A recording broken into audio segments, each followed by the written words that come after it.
And they're off. Green flag racing. Matt's getting an amazing start. Ultimate Case actually catching speed, napping. Matt getting the jump on his teammate down the inside. Necron losing to Cuckoo on the start. Can he pressure Dino into a mistake? Dino goes too wide and extremely close for P1. And is this going to be Jadlin going down the inside? Oh, there's a bit of contact. Oh, that's a spin. And there's another safety car. Oh my god, this carnage. Jedlin and Kaze are both in the pits. Fennec, Exus, and Dean are all coming in as well. It'll be very tight if he still wants to make it to the back of this pack, but in the meantime, we do have everyone out of the pit, so we're probably going to get going on this next lap.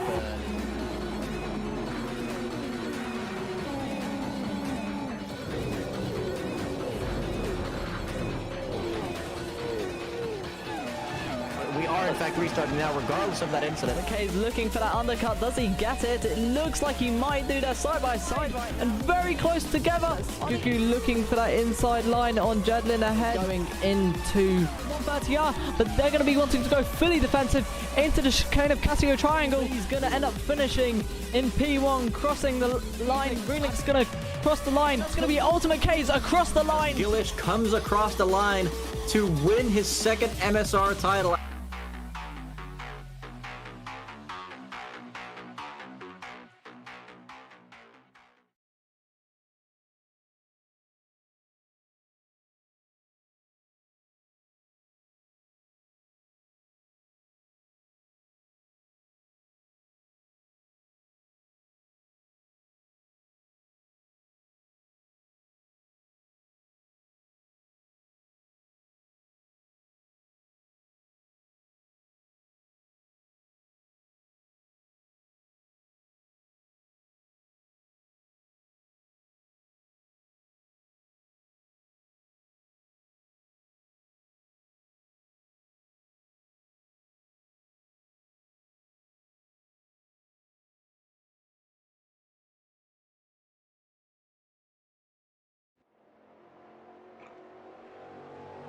And hello viewers, and welcome to round one of the MSR Copa Montana League here at MSR.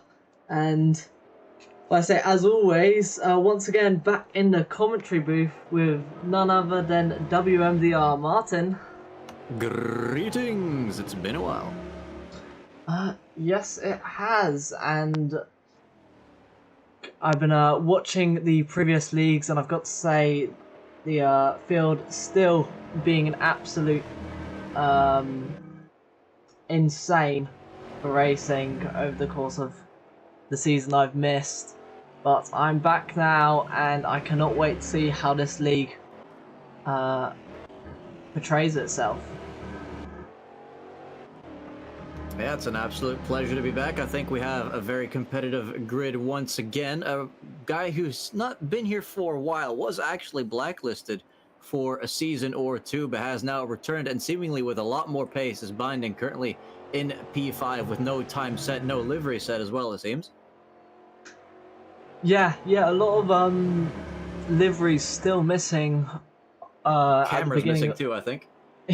At the beginning of this round one.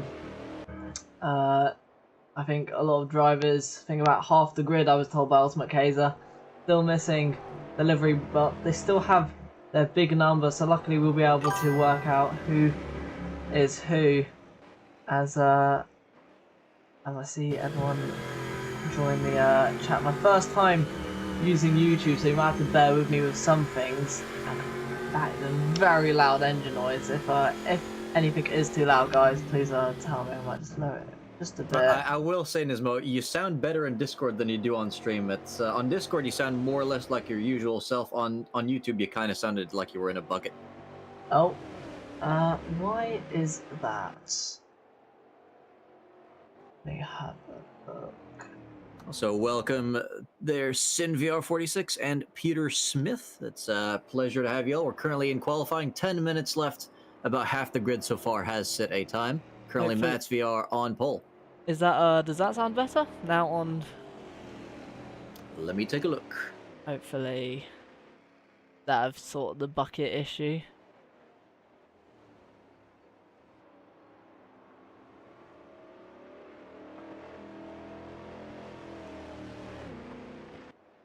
Oh my god.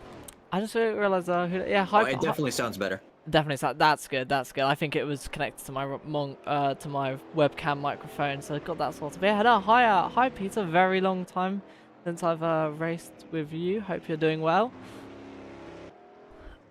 But yeah, so right now in qualifying, the lap times are slowly starting to come in as Matt's with the 201.615 is just ahead of their teammate, I believe, Ultimate Kaiser, about a tenth and a half behind. Yeah, and I'm just getting a look at some of these new liveries this season. The Horse of Racing. What does that mean? Maybe it's a tribute to the heart of racing.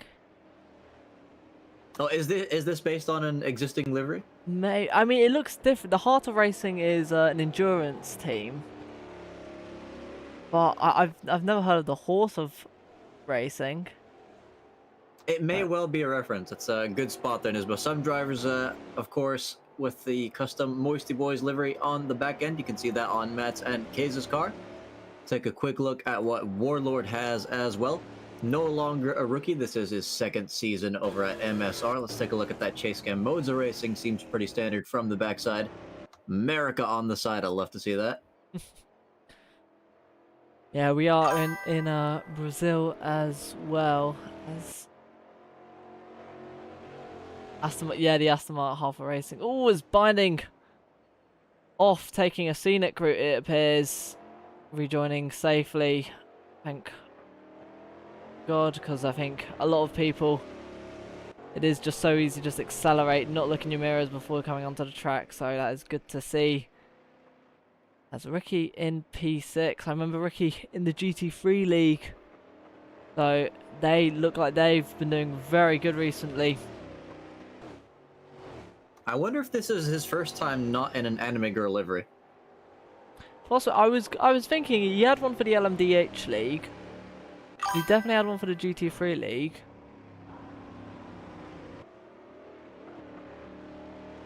And well, I wasn't here for the last one, so I guess I presume if he was in it, then he would also have one for that.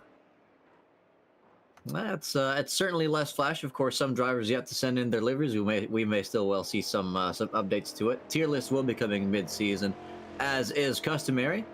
Andrew and Xevious, both with the very white cars, as well as Binding. They're not all on the same team, of course, but we did see Andrew and Xevious last, well, in a recent season, drive a livery that was also basically nothing. So I wonder if they're actually going to go for something this season.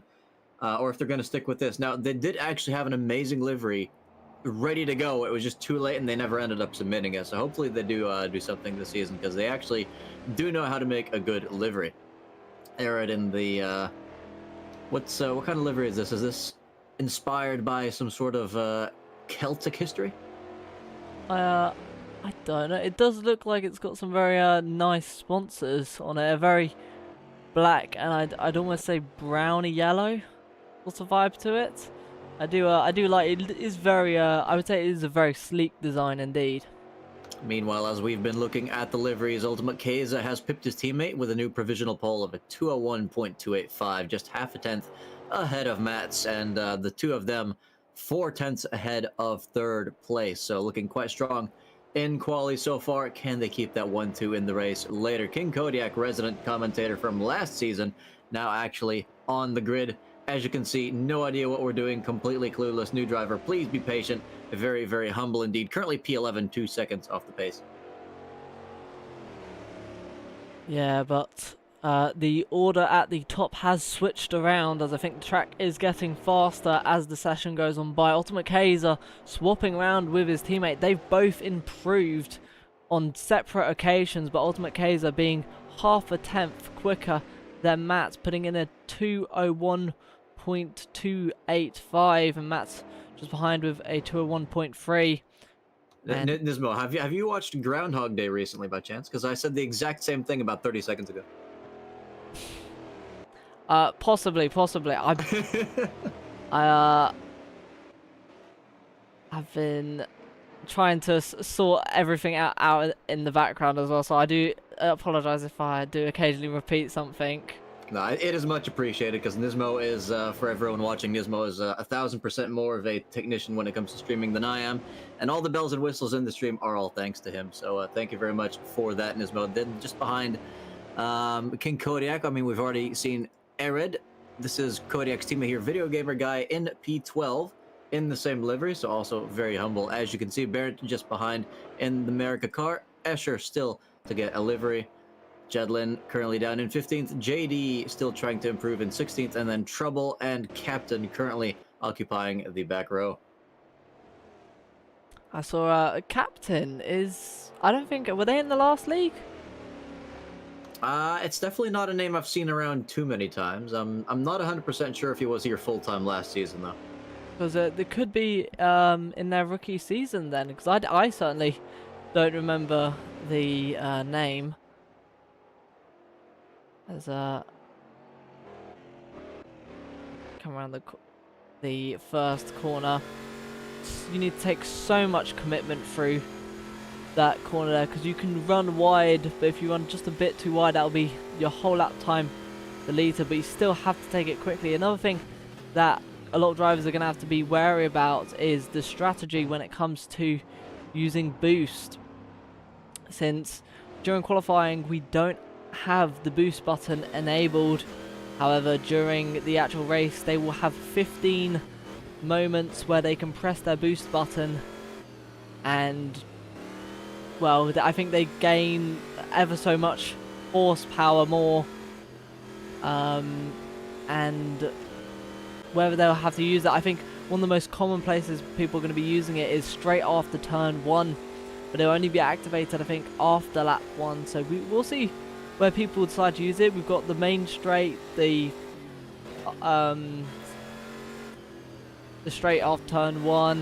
You could use it on the uphill still. There's so many different strategies that people could use the boost button for, but I think definitely down after turn 1 is where we're going to see it most commonly used. Yeah, and it does take a while to recharge as well, so we shouldn't see too many cases of, as there's quite a severe lock up there, and losing the rear as well. That's a big fat RIP to whoever that was Jedlin, so he'll probably be coming out of the pits for what will be his final attempt at a lap. Only 2 minutes left in the session. He'll actually be very lucky if he can get another lap in after that. But yeah, we shouldn't see too many cases of everyone using their boost at the same time as you have in some car classes in this game. The cooldown definitely means that you have to be very strategic about where and when you end up using it. Top 2 still have not changed in the last few minutes. Ricky as well, still 4/10 behind. Not too much movement at the moment, so I think people struggling to really get a lap together. It is quite a complex track, as you can see. Lots of corners, lots of straights, lots of places to mess up. Yeah, I was just going to mention that as well. I think with the weather, it being in Brazil, it'll probably be a lot hotter than a lot of the normal conditions. On top of that, Brasilia known for its very long corners, so especially on the left-hand side of their car, their tyres are going to burn up because turn 1 and turn 2 will definitely put a lot of pressure on it. And you can see as well, taking very, very different lines into these longer corners. Exits, really all that matters, and these curbs are usable. It's not like they'll instantly kill you, even though they are slightly raised. Some drivers already in the pits ending their qualifying, including Ultimate Casey. He will not be improving on his provisional pole. Will he be able to hold on? 2 challengers still added on track, Mats and Ricky. Eddie all up in the slipstream with the car in front of him. That could help him. And it has. He's just within a tenth of Ultimate Kaiser, putting it into P3. Could well set another lap as well if the other car in front doesn't stay in the way. Who exactly are we looking at here? It's another one of the unmarked cars, which makes it a bit tough. Out the way. Ooh, could that have been a teammate? P7. No, I don't think that is a teammate. So that's interesting that he was helping Eddie out, because he's really got nothing to gain from that other than maybe trying to get Eddie in the way of Mats and K's. Mats still out on track. Now it becomes a bit harder to see who's actually finished their laps or not, because once the timer is done, then all the changes, well, all the drivers that are in the pits, you can no longer really see them in the timing table. Andrew's actually gone up to P4 now, so he's ahead of Ricky. Matt's now coming through the final corner. Will he improve? Oh, he does, but not enough. It's still 12 milliseconds separating him from pole. So I think we could see a potential Ultimate Kaiser and Matt's front grid. I don't know who else is on the track right now. Fennec in P7. He's got to gain 7/10 somewhere. I don't know if every driver's got that in them. Video gamer guy across the line is ahead of his teammate. I don't think he improved, though. Next one up on the chopping block is Escher.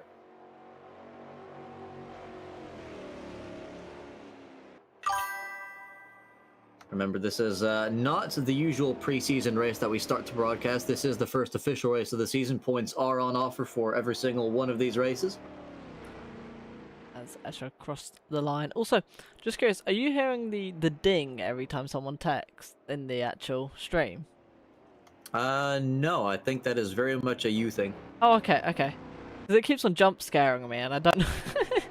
It's every time I think someone new texts. So yeah, hi, hello Kunisek as well. Good to see you back in the chat. I did always miss our chats, and no, Andrew, this is not Twitch. I'm exploring the realms of YouTube currently, seeing if it will be maybe an improvement or maybe I will end up going back to Twitch. Who knows? But qualifying, it's going to be an improvement for Nismo's throat because he doesn't have the hydrate button here. out of context, that sounded very weird to begin with. But yeah, I guess we'll see. It means I'm gonna have to manually hydrate myself. But we currently have. Oh wait, Ricky's in a default livery. Oh, I was wondering why there was no media line. On Same top. with JD and Captain. Yeah, I noticed that as well, but I hadn't mentioned it. That's very interesting. Maybe they were asked to do that because there's already too many white livery, well, completely bare white cars on the grid. Though of course, some teams not getting their liveries ready in time for the start of the season. But yeah, that is quite interesting. As we've got Ultimate Kaiser, who just put it on pole ahead, and in fact I can also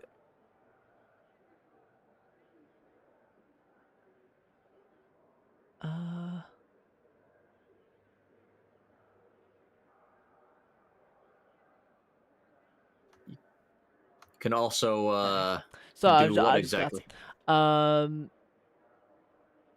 can also check because I think people now do post the qualifying somewhere. It hasn't been posted yet, but Yeah, that's probably done post race. yeah, no, that does say 9 o'clock on it, so British time. But yeah, we've got Ultimate K's going to be leading the first round, but with his teammate in second place. These two always fighting it straight off the start, but not forgetting the ex-controller driver Eddie in the background.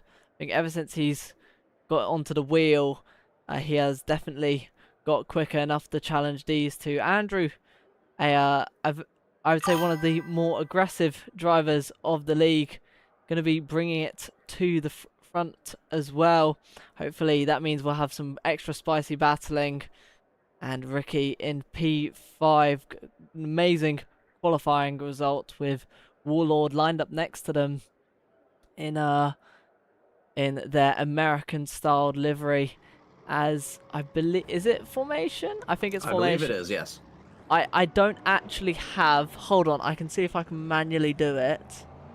Well, actually, I do have something. I guess I could use while I'm waiting to do that. I have reinvested because I did lose all my safety car stuff.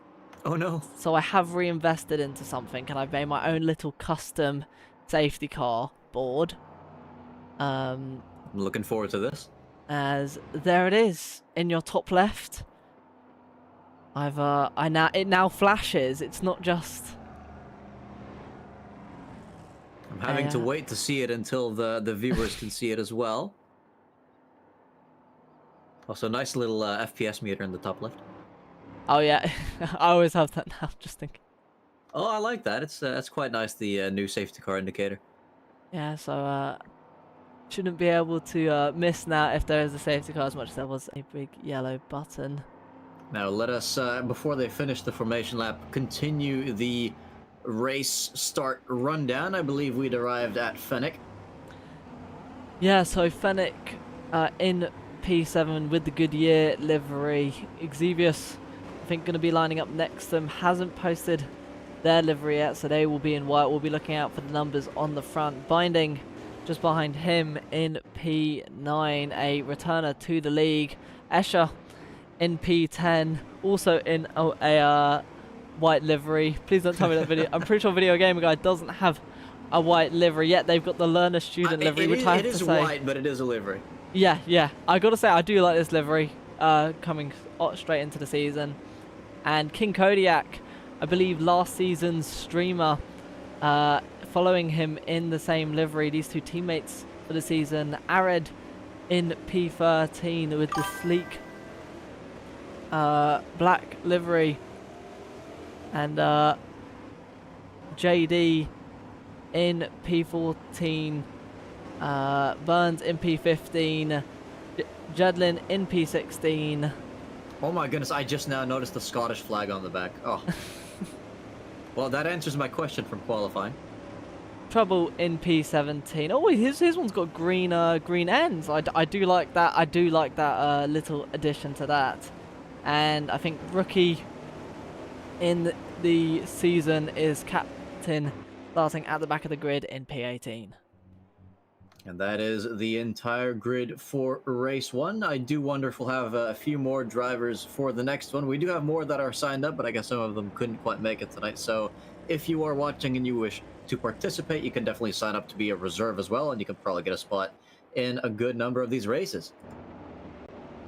As I'm going to get rid of the safety car symbol, as everyone is 2x2, 18 drivers already. And they're off. Ultimate Kaiser leading the group, instantly getting a jump on Matt, and it looks like they're almost 3 wide already. As is that Ricky trying to make it down the inside, up into P3 he goes. All clean through turn 1 so far. Eddie losing out ever so slightly, and yes, we are indeed still being supported by Media Line for that practice server. Now down to turn 2. Let's see if anyone can make some big gains here. It's side by side for P3. Ricky with the inside. Andrew stuck to that outside line. That is not going to be beneficial, but it might give him just enough exit to keep Eddie behind, as Ricky side by side with Mats. Putting a lot of pressure on him around the outside. It's tough to make it stick around there, but he's still trying it. Might go for a switchback on corner exit, or unless Mats completely closes the door. And yeah, he's just lost a little bit too much time, has Ricky. Now Andrew's putting pressure on him. Some positions going haywire in the midfield. No, I think Warlord has spun off the track, so he's down in 18th position now. All these drivers still very close to each other. The top 4 only separated by a second between them, as we see Andrew looking down the inside, getting it perfectly stuck on the brakes, making a move past Ricky. And Eddie has gone all the way from P3, starting P3, down into P6. So not the greatest start from Eddie tonight, but hopefully he can make his way up. Side by side for P3, and this time it's led to contact. That's going to give Fennec a shot. Is he going to get a double move here into the next one? Oh, and they touch again. And again. Some very, very dangerous driving there, but luckily they both live to fight another day, though. That will undoubtedly have made them a little bit warmer under the collar, I'd say. Yeah, Ricky, I think just squeezing Andrew out a bit. I think Andrew definitely going to be one to go on the offensive, as Eddie going on the offensive potentially on Fennec. Ooh, ducking his nose into there, very close. Fennec leaving the space. Exevious, ooh, might have had a run there, but loses the wrist. Still has does. I mean, he might be boosting. Okay, that was a horrible camera. Sorry about that. Yeah, I think he might have been bump drafting someone here with the boost. Very interesting strategy. I think we've had another spinner. It's Aaron, and he's off the track. Does he have any damage? So struggling to rejoin the track, but I think that car does look like it's still in one piece, so at least a little bit of luck there as Ricky continues on in P3, putting pressure on Mats Keza. By no means getting away with this for now. Mats definitely letting his presence be known, showing up in every mirror he can.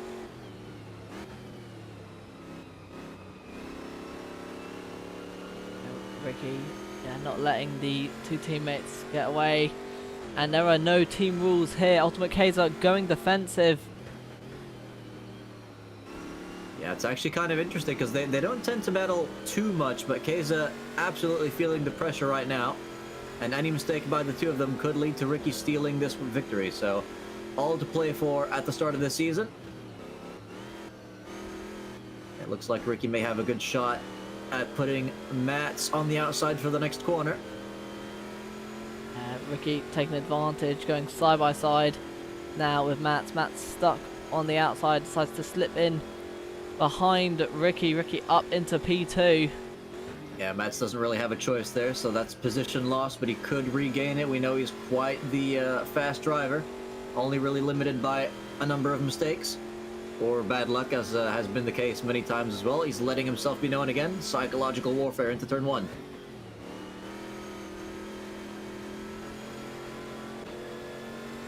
Eddie just behind, wide. Still in a position to take advantage of anything going wrong just up ahead.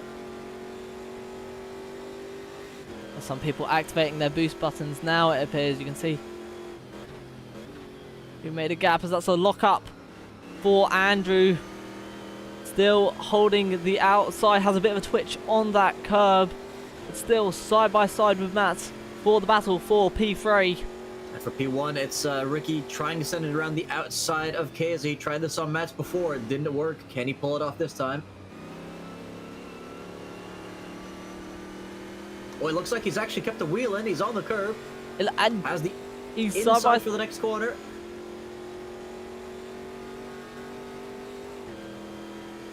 And I think he's made that actually managed to position. get it done. our timing is really horrible there. I'm so sorry, Nisba. Well, we're just getting back in the chemistry. It'll come soon. It'll come soon. As they go into Sector 2 now, Matt's once again letting Andrew know that he is there. You can see Ricky going very deep, almost losing the rear end. Will that give Keza another shot into the next corner? Matt's there going wide. If he keeps doing that, I think his tires won't like him very much. A little bit behind as well. Fennec still within striking distance of this entire group. You have essentially P1 down to P9, all part of the same group. That's P10 to P15. A lot of action going on back there. Something's happened to Kodiak.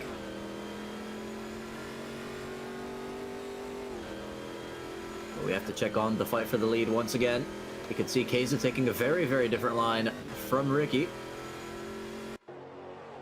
As they go down into turn 1 once again. The packs are very much split into two main packs, from Ricky all the way down to, I believe, Binding. That is the first main pack, and just behind them a secondary pack of JD all the way to, I believe, sending around Burnt. the outside for the win again. Still side by side. Ricky's holding on for now. Oh, there's contact behind. Who is that in the barrier? It's one of the many white cars. I think it's Xavius. And there's someone else spin in the spinning. back. That's JD. And he's definitely made contact with the wall there. Does make sure to, well, attempt to rejoin safely. And he's now right behind his teammate, who's probably also, well, actually, I'm not sure if that's the teammate. I think there's another 3 cars in this livery. So we'll have to get that situation sorted for next race. Meanwhile, Matt's fighting it out with Andrew, sending it really hard into P3. Good overtake there. Andrew probably not going to like having to get past Mats again. Indeed. Must say, Video Gamer Guy doing a great job up in 7th place as well. He's had a good first 5 laps of this first race. Of course, there are 2 races tonight. Second race will be reverse grid from the top 12.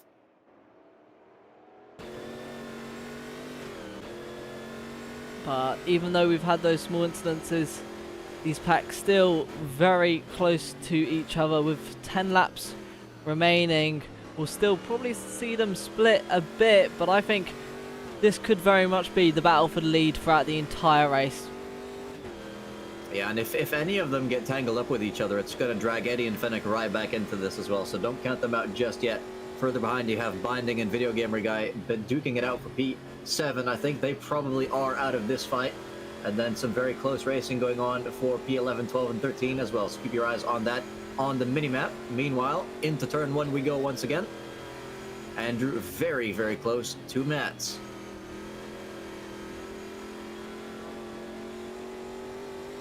You can just see the back end of Ricky's car. It steps out in not just that corner, but in many corners, and it's given Kaiser the lead once again. Will Mats be able to follow him through? Andrew using the boost, sending it down the inside of Mats into the corner. Heavy braking zone and lock up. And is it enough? I think it is. Let's take a quick look at where Mats is. Still side by side, has the inside for the next corner. Yeah, next corner, a very long right-hander as well. Ooh, for the lead once more. Ricky around the outside. We've seen Ricky do this many a time, and I think he still might be able to. He goes onto the curb. He's going to have the inside to the 2 left long-handers, so Kaiser is going to have to try and hold it around the outside. He brakes a bit, lets Ricky have the position for now. Now Matt's very much close to his teammate. That Nismo, I will say, I have missed having you in the commentary booth, because I don't think I've ever quite heard anyone else say left long-handers before. Oh, that's a very big lockup for Ultimate Kaiser as he goes straight forward. Can Andrew take as much advantage as Mats has? Yes, he can. Ultimate Kaiser dropping from 2nd place down to 4th from one small mistake. Yeah, and it was once again a lockup. We've seen more of those this race, but these tires can take a bit more of a beating than your average AMS2 tire, so it's not an instant game over for Kaiser. He is still in this fight, as you can see, still hanging on to the back of Andrew, who's within a second of the leaders. Oh, we have an incident. JD off again in the back. Car looking fine, though.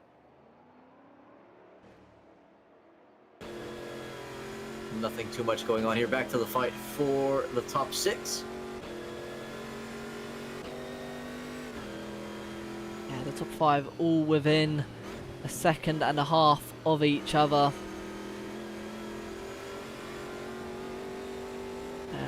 Are we going to have anyone press the boost button? It looks like everyone but Fennec is going to be pressing it as they make quite the gap.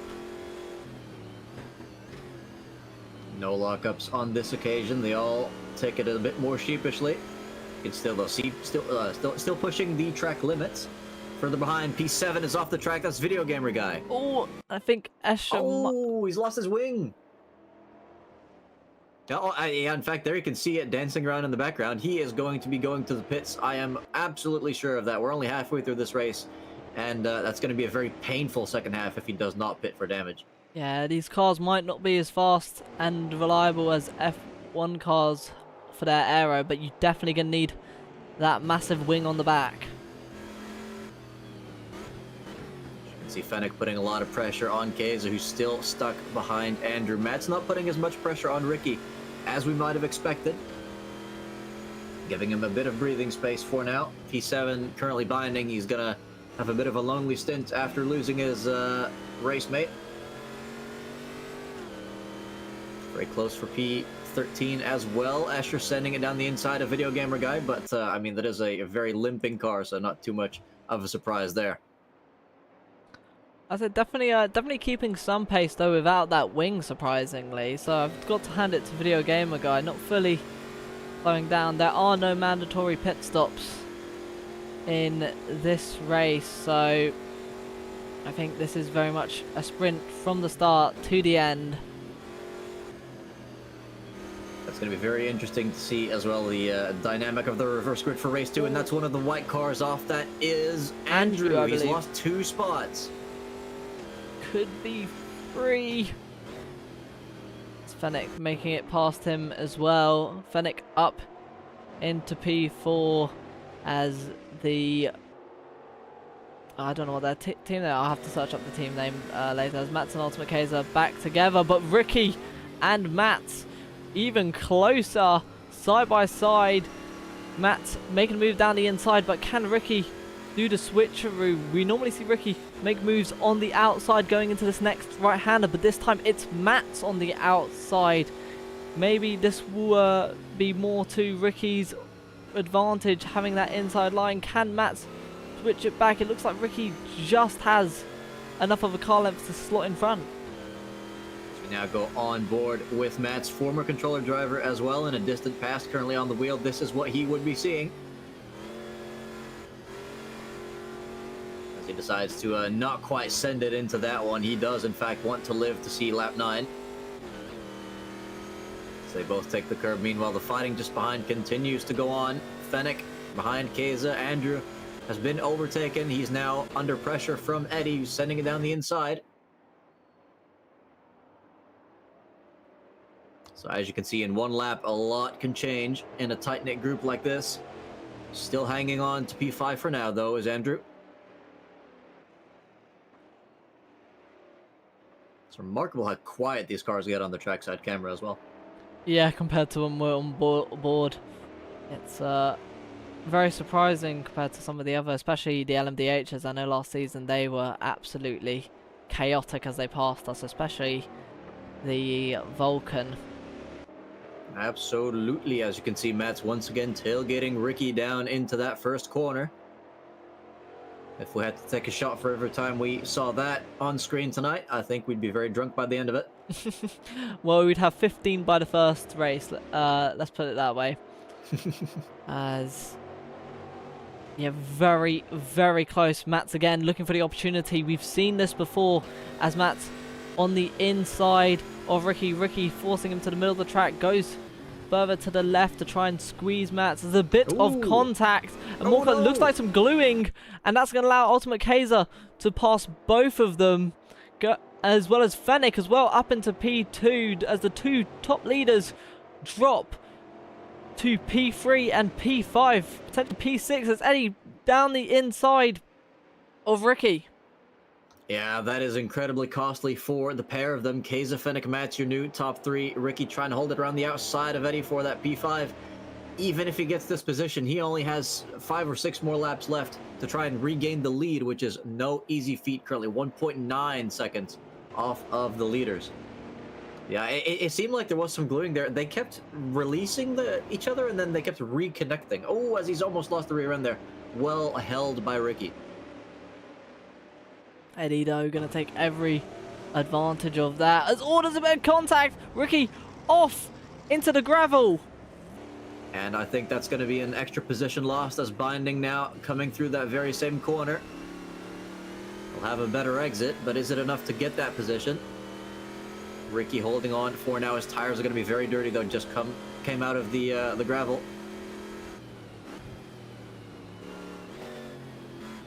Binding taking a wider line. That's going to leave Ricky a bit vulnerable on the exit. You can see the difference in momentum off the corner. And you can see this is just how costly a single little incident can be, because Ricky was leading the race, has a little bit of an incident with Mats, and that's all he really needed to get into that position with Eddie to send him completely off the track. So Ultimate Kaiser in P4. Fennec right now leading the race.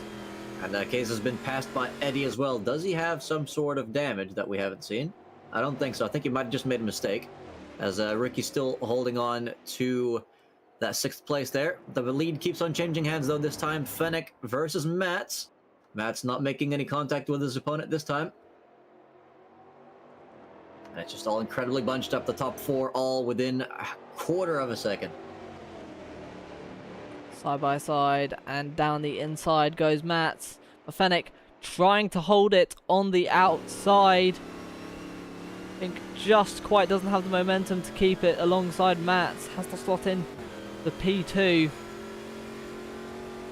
It's just so much action going on here. We unfortunately can't cover too much of the midfield because these guys are never stopping with their moves. That's one of the features of these kinds of sprint races is the action just keeps on going. And you can see there Fenna getting some extra action by going wide and costing himself 2 positions. And then he makes contact on a straight. I'm not quite sure why he did that. Eddie and Andrew. Oh, both... and look how far Kays has dropped off. He's 5 seconds behind these guys now. I wonder if maybe that maybe that he's gonna get caught by Ricky at this rate. lockup that he's got is more detrimental than we might have thought. I mean, he might have had a few extra ones off screen as well. We'll have to maybe see in the interviews post-race, but that is definitely not good news for Kays. Meanwhile, overtake here for... Well, Video Gamer Guy, he's not gone into the pits. He's still driving without a wing. Hats off to this, sir. He may be completely clueless, but he's definitely not completely talentless as he keeps it on track, though currently in P16, fighting it out with Arid for 15th position. Thank God black and orange flags don't exist. Oh, and that's now Ricky sending it on Keza on the straight. That looked like there might have been a bit of boost involved. I mean, just... Kaiser's slow through the corner. It could be an error. I don't know what's happening to Kaiser. I feel like I'm watching McQueen in the 3rd Cars movie right now. It's just... I mean, I feel like I'm watching myself when my tires have gone off a cliff. You could see he was braking a lot more than anyone else in turn 1, essentially extra trail braking, so he is suffering from tremendous understeer. And there goes Warlord out of nowhere, has joined this fight, and Kaiser might be dropping out of the top 10 if this keeps on going. There are 4 more laps to go. He might well fall out of any amount of decent points, and you can see Warlord ahead now, having a look at binding, but not quite enough for a move just yet. This is a lengthy corner. He still has the inside line. Let's hope he doesn't somehow lose 7 seconds in these next couple laps, or 5 seconds, because if he does so, he's going to drop outside the top 12, and that could mean that he could just be starting from 13th rather than further up in the next race. Yeah, that is... as there's another lockup there just ahead of Warlord. And that, I mean, that is one of the reasons why I am not a huge fan of limiting the reverse grid like that. It was... we were originally testing to actually do the whole grid this time, but it's been reverted back to 12 as Keza loses another spot there. Trouble has him around the outside. A little bit of contact maybe, or it might be Desik, I'm not sure. Meanwhile, the fight for P3 continues, I think. Andrew... And, oh, hold on, Keza's lost another spot. There goes Xevious now. So the pressure keeps on mounting. If Keza wants, if he has to drop out of contention for reverse grid pole, he will have to lose another 7-ish seconds, because that's where Kodiak currently is. Well, hopefully it doesn't get to that point, but Keza's car is not looking the healthiest right now. Yeah, and it looks like the fight for the top 4 might be slightly cooling a bit, as Andrew does miss an apex, so that could give Eddie some slipstream into turn 2. The fight, though, continues for P6. This is a lot closer. Warlord putting pressure on Binding. This is Binding's first official race back. And in P6, really good for coming back into the MSR gang. Warlord gonna give him his run for give Binding a run for his money. He tries it down the inside. Kays has now dropped down to P12 already. He's losing time at an even more rapid pace than before. And he's already behind Kodiak. Has he run out of fuel? I mean, he's still driving. I don't even see how any amount of tire wear can lead to him losing this much time. But he has to be fuel saving. I mean, just look at Jadlin is pushing him around the corner. He just does not have the grip, and it's not like I don't see any lifting. Yeah, I don't hear anything strange in the engine, so I just can't imagine that he's actually messed up his tires to this degree. It's almost nothing else that could do this, but I mean, in the race that I participated in for preseason, the tires seemed like they would be a lot better than this, but dang, maybe he's just gone with an interesting setup choice that's cooked his tires by the end. That might be it. That might actually be it. Actually, maybe, yeah, something foresaw in qualifying that gave him the edge. But now it's losing him the rest of the time. I mean, he's put P14 from what could have been a first place finish. Meanwhile, the fight for P3 continues. Fennec putting pressure on Eddie. Seems like Andrew is somewhat safe again. Best lap for Fennec on lap 13 of this race.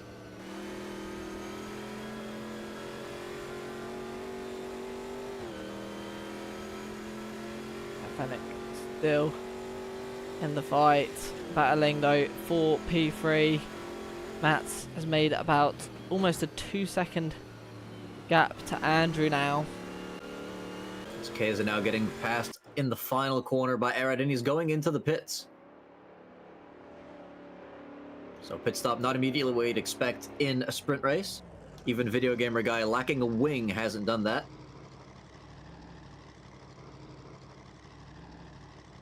Makes you wonder if he's coming in for fresh tires and potentially to set a fastest lap. Yeah, that's something I'm considering. Maybe he's just going to try and set the fastest lap of the race. As Eddie very close to the back of Fennec. Kaiser being released from his pit box right now as we watch this battle. Yeah, I don't think he'll be catching anyone in the remaining 2 laps, so all he can really do at this point is either test a different tire or try and set a new fastest lap of this race, which he should have 2 opportunities to do, lap 14 and 15. He's going to have clean air, that's for sure. You can definitely see, I think, for the others, the tire wear is probably causing them to not really be able to line up the car as much as they would want to anymore. Everyone driving away from each other ever so slightly. Closest fight right now, I think, going on for P9 between Xevious and Bernd. Bernd putting on the pressure on the white liveried car.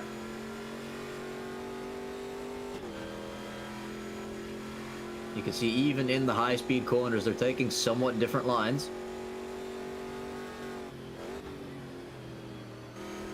We're quickly going back to our top drivers, though, because there is now a fight going on. Well, okay, that must have been for the braking zone into turn 1, then. Fennec's not actually that close to Andrew. Let's see, Bernd. Oh, that might well cost him on the turn 1 exit, unless Xevious... Oh, he seems to be struggling. He's got a slipstream now into 2. But he's not quite feeling it, I don't think. Maybe the tyre wear for a lot of cars starting to come into play now.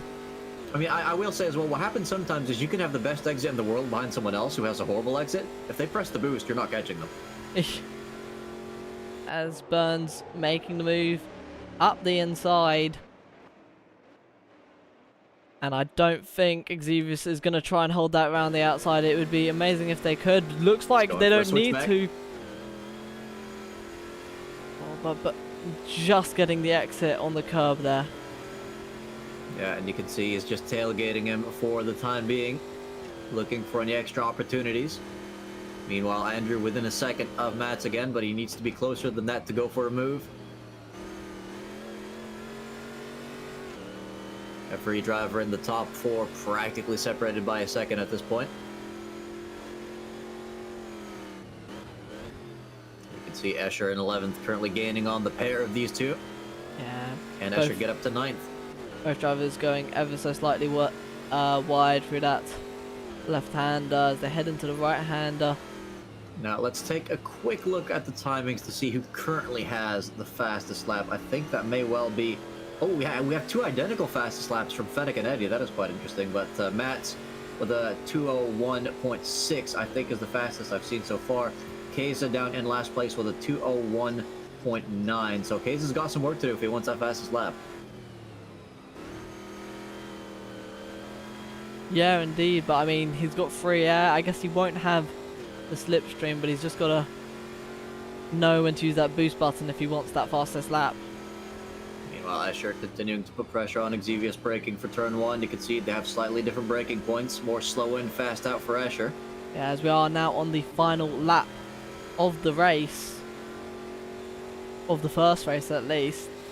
Yeah, Top 4 all still fairly separated unless one of them makes a mistake. Ooh, as Xavius goes a bit wide, this could potentially line up a move for Escher. Escher now side by side getting such a more tremendous exit. That doesn't make any sense. Such a better exit out of the corner than Xavius down the inside. Xavius gonna very much try and hold it. They're side by side. Xavius looks like he might be able to hold it all the way around the outside. If so, some great defending there. Yeah, absolutely. Well done to the identical looking car. That was quite nice to see. The top 4 now going into the final few corners of this race. Well, they're about to enter the final sector, but if anyone here makes a mistake, we better be here to see it. As Matt's leading into the final sector on the final lap of the first race of the season. Second race, of course, will be starting soon, but may well be under investigation for his role in that Ricky incident earlier. We'll have to wait and see post-race. Andrew still in second place. I think got involved in some skirmishes as well. Fennec done well to fight himself up to P3, and Eddie still just behind. He comes to through. The final corner they go. Yeah, around the final corner, it's going to be Matt winning the first race of the season, closely followed by Andrew in P2, Fennec in P3, and Eddie in P4, as we see Ricky in P5 across the line, followed by Warlord about a second behind him. Binding in P7, Trouble in P8, and Burnt, Xavius, and Escher all crossing the line, P9, 10, and 11. King Kodiak in P12. And I think Jedlin just coming around the final corner now. And across the line in P13, Arid in P14. JD is still a ways behind. And not too far behind him, Video Gamer Guy, the man without the wing. Let's see how he's driving with this thing. Yeah, definitely a bit of turn left to go right, that's for sure.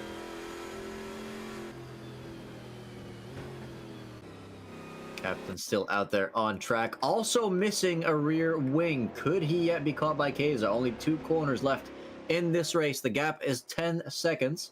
Keza might be on track to setting the fastest lap of this race. You can kind of see him there in the distance, but it's still a long shot. Actually, wait, was that the same car? No, that was someone completely different. Never mind. Either way, Captain crossing the line now. Bringing it home in 17th. Will Keza set the fastest lap? We'll find out in just a few seconds.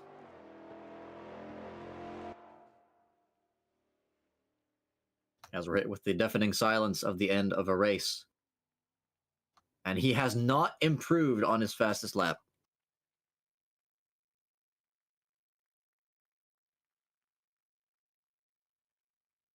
So I believe that is in fact Matt's then that will be awarded the fastest lap point if we are still doing that this season. I'm actually not 100% sure, but we've definitely done that in the past.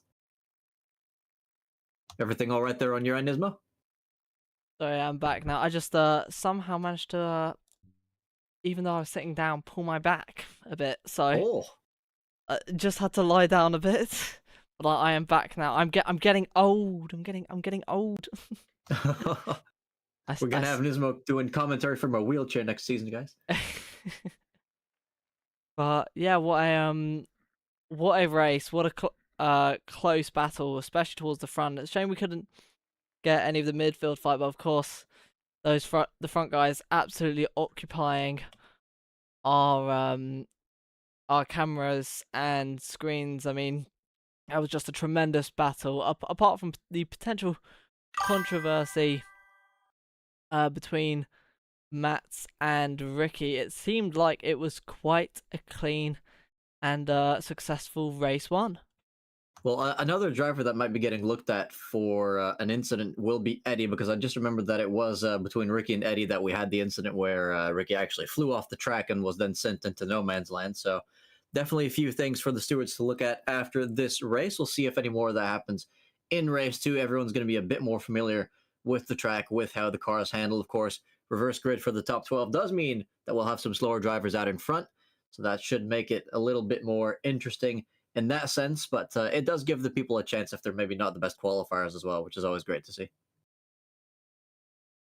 Yeah, yeah, and I'm just pulling up. Andrew used the spike strip on Keza. I didn't And know. also adding that that Ricky's lucky that he had a tangle with Mats because Andrew was going to show no mercy. Ooh. Yeah, it was that. I'm gonna guess that is from the turn. One of the in the final sector. I saw that you guys started getting very clingy with each other. So I'm gonna guess that started a bit of heat between your guys' rivalry. Oh, by the way, in this mode, did you change any mic settings just now? I shouldn't have. Has it changed again? Well, I'll maybe let it sit there for a little longer. I was just thinking that you sounded a bit more bucket-like in Discord this time, but I might be wrong. Hope not. Let me make sure in Discord. No, it should be fine. Should be All right. fine. This is Also, Andrew asking where on earth his teammate is. But that was in the game chat, not in the YouTube chat.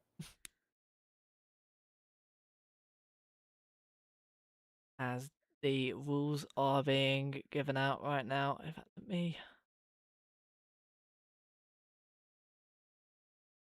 screen up. I've got a little. I was gonna use this at the as the end, but I think it's a good pause screen.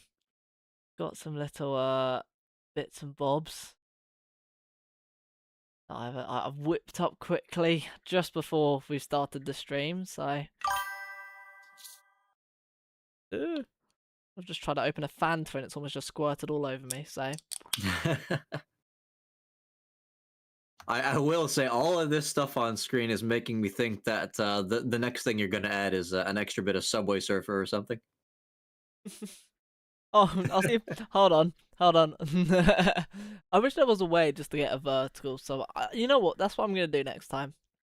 I'm gonna record a Subway Surfers video and I'm gonna put it next to the I mean that's basically what that is, isn't it? With the MSR GT3 and the MSR LMDH endurance thing, it's basically just like we're talking and then people. That's exactly what this is. That's exactly what this is.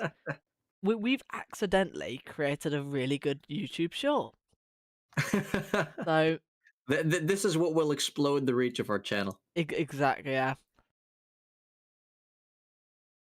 Also, Andrew now alleging that he joined the team for the livery, and he didn't even get one. Very. Ouch. I would be distraught, person. I mean, you know, the best way I picture it now is every time I see a white livery, I think of the Clone Wars before. You know, you got shinies, just people in just normal clone armor before they get all their stripes and stuff. in their white liveries, and then they put their liveries on, and now all of a sudden they're absolutely spectacular. I don't know what that noise was, but it. See, I wouldn't want to be Look. associated with a clone trooper or a stormtrooper because you know the infamous stormtrooper aim. If that applies to your car, then you're gonna have stormtrooper aim when it comes to the apexes, and you're gonna miss every single one of them. I've managed to get. I had my alert box hidden behind everything. That's what that noise was. Oh, it's a subscriber. Is Nice. Welcome, whoever that is. Thank you. Someone with an M in your name. Yeah, man. Oh God, Why do I commentate? I'm terrible at names. Already off to a great start. Luckily I've got I think everyone's names so far right. I mean I was gonna call Warlord. Oh, I can pronounce that. That's Manuel Murman. I was gonna Manuel Mormon. I fuck yeah. No. Mormon is something very, very different. A Mormon. He might be a Mormon. We don't strictly know that. Wait, what? Is Andrew talking about the Nazi connotations of Subway Surfer? Wait, when did we get into this background? But no, I mean, I think the race is going to be starting in about 4 minutes' time. So if people need to go get drinks, unfortunately, I can't because I'm now new on YouTube. I can't berate you guys with ads now, and I think that's just so unfortunate. You know, you can't be harassed by the Belgian military now. It's just so upsetting. That was it? I think it was. Especially at a time when they're investing so much more in the military nowadays. It's they have nothing to show for it because I'm not getting the ads anymore. But I need to switch out. So I was trying to get it so that it would show multiple clips from like the GT3 League, and I was gonna fit in the V12 League because I've just got. If people need clips from either of these leagues, I've got an entire folder just full of the highlights, that I can just randomly put in. At one point, maybe I'll make a compilation of just me and Martin. I'm gonna say me and Martin because I'm not gonna do that by myself. Maybe we go look through all the clips and we can find the ones where we're screaming and create a screaming compilation Oh of gosh. just us going oh like. Oh yeah, like it's like one of those compilations where you take someone's speech and you only cut out the parts where they're breathing, and then you make that the whole video. Those are just that is just absolute classics. Those are. It really is. Let me have a look at how many actual videos. Show you winning a race, Andrew. Well, you have a chance in a few minutes' time. Show us that. Oh, I didn't. I make sure not to clip those ones, just so that no one has any evidence. Is there a way to check how many videos are in one folder? I'm trying to find out. I think you should be able to see the number of items in a folder. There's a lot that I can't count. Maybe if I. Oh, extra large icon. There's too many. There's just too. I've just got too many of these. Too many videos, or Yeah, too many highlights from MSR. I mean, what we could do is just start with the most recent and then keep going as far as we want to, basically. I mean, let's have a look. When's the oldest clip? Oldest clip is from, I believe that is the first of, that's 2025. That was last year I started keeping all these clips. Oh, that's not too far back then. Yeah, so it's just the GT3s, the V12s, and the LMDH League, and now I guess it will be the... You know, I will say, you mentioned the idea for us screaming compilation. Unfortunately, I think if we just went through the Kodiak races in that single season, we'd probably have more screaming than in our entire history. Hey, maybe I'll go back for all the races, see if I can grab some of them. I do have to wonder if when Kodiak was racing tonight, if he was doing any self commentary, or if during the incidents that he saw or witnessed that he was also doing some bonus screaming there. It's always a joy to hear though, because he really does have a great voice. Yeah. Well, if he's side by side with someone, we'll probably just hear go straight by it when they're going side by side. But Proximity chat would be amazing. I mean, someone needs to create a racing game with proximity chat, like a proper racing, or just add it as a mod. There's got to be somewhere. It's probably going to be quite difficult. I know proximity chat. Oh, can you imagine that in a Mario Kart race? I mean, it would just be brilliant. Absolutely. There would be so much swearing. Oh, and is anyone against that? It's maybe the advertisers on Twitch. I mean, maybe maybe for the kids version you turn that off. But if you can prove do the things where you prove where you're 18 or over, then you can turn proximity chat on. All right, we do now have the second session underway. The drivers are currently picking their setups, their pit strategies, which I assume is mainly consisting of repair damage. Now, they should be getting the formation lap underway in less than 2 minutes. Now, I've definitely got to ask, and that's, you told me that last season you had a lot of safety cars, and I'm already getting quite worried because we haven't had a single safety car yet in this race with, I would say, cars that race very closely together, especially around this high speed of a circuit. I Yeah, remember. there weren't any in the preseason race either, if I'm not mistaken. So yeah, this format might not be the best suited for the safety car bingo. Okay, looks like after this race, I'm going to take another season break. I need my safety cars. I um, that's the clear reason why I left. I just wasn't getting the safety car nutrition I needed. It's vital. It's part of your 5 a day. See, I think that the solution to that is to introduce a new B League where instead of just casual races on Tuesday, we do another full-blown league on Tuesday, but it's open lobby, and we count the randos as point scorers as well. Yeah, but how do you do tickets? Because then you could just. I mean, they would get big penalties, but they might never serve them. Who knows? And this is not the race start. This is just a formation lap getting underway, so don't get too excited just yet.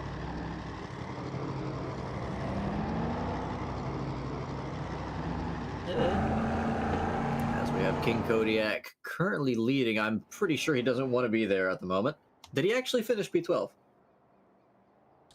I mean, I guess yes, because he finished ahead of Kaiser. Oh, yeah. I'm seeing the results here now. Wait, no, these are the wrong results. Never mind. Yeah, so I do remember in the preseason race, Kodiak did not want to lead the pack on the reverse grid race. At the time, he was starting that race in first because he had a pretty torrid first race. This time, he had a better race, but it's once again led to him being first for the second one because the reverse grid only goes down to P12. So Kodiak, once again, getting a chance to prove his racing merit, as we can see some very interesting weaving there where the people are basically drifting the rear end of the car. That must be fairly stable for them to be able to pull that off. Now, again, Kodiak, clearly very, very humble man. Please be patient, new driver, clueless, etc. He did actually lead for more than a lap in the preseason race when he started in front, so who knows what he'll be able to do tonight. I look forward to seeing that. Yeah, very much indeed. I mean, I know from experience, from being behind a learner, sometimes it can be a bit frustrating, but eventually you will get past them. Just make sure that you do it safely. I mean, it even says thanks, hopefully, on the back, so there's definitely some good hope. And you can see, as we saw last season, well, yeah, as we did see last season, there was a livery with his YouTube channel link on it, and once again, this time it's his car. It has the link on there on the rear wing, and I think in one other spot as well.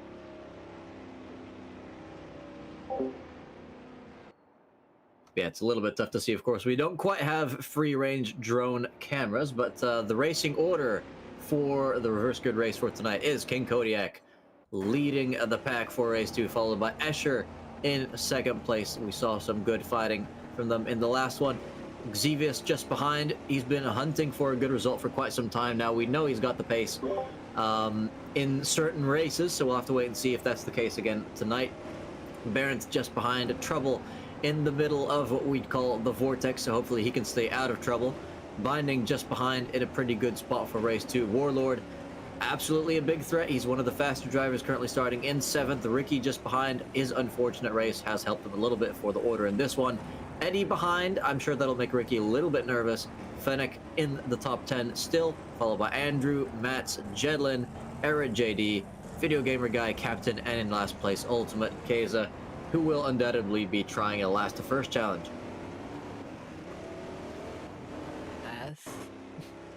Andrew saying, show me winning a race, please. Wait, no, that was ages ago. I don't know why that just popped up in my chat now. I was going to say, hang on a second, isn't he driving? But did you get the ping again as well? I didn't get the ping, it just showed. I don't know what makes, sometimes it shows, sometimes it does a ping, sometimes it doesn't. I don't know what makes a difference. I mean, at least now I know when someone's typed in the chat. I think it's got rid of that problem. Because I know I was quite bad at looking at chat at one point, but they are now going side by side through the last sector, and heading to the final corner. The number 9 car of King Kodiak leading way side by side with the number 89 of Escher. And this is the best chance we'll have all evening for a safety car. The slower drivers in front. At the start of the race where they're all bunched up together. As technically the safety car has come in now, so it is very much King Kodiak who will be leading the way, and he's off leading the pack. Escher not getting the best of launches as Xevious making it straight up into P2 down the inside, a side by side in the background as we've got Ricky spun. That's massively unfortunate. Hopefully he's managed to keep it out of the wall. I think he has, but that's once again a really bad start for Ricky. Now 10 seconds off of the race leaders. King Kodiak still holding on to the lead in turn 2 with Xevious just behind. Further behind we have some side-by-side action going on. It's quite busy in the back of the pack. Yeah, very busy. Looks like they almost 3 wide, potentially 4 going into the second corner. Case has already gained 4 positions.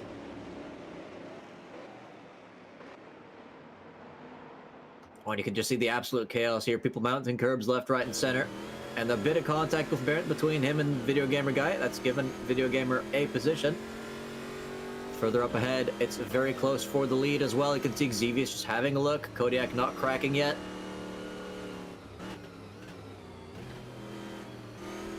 You can see him taking a much later apex. His car's sliding quite a bit. I think he is putting a lot of pressure on those tires.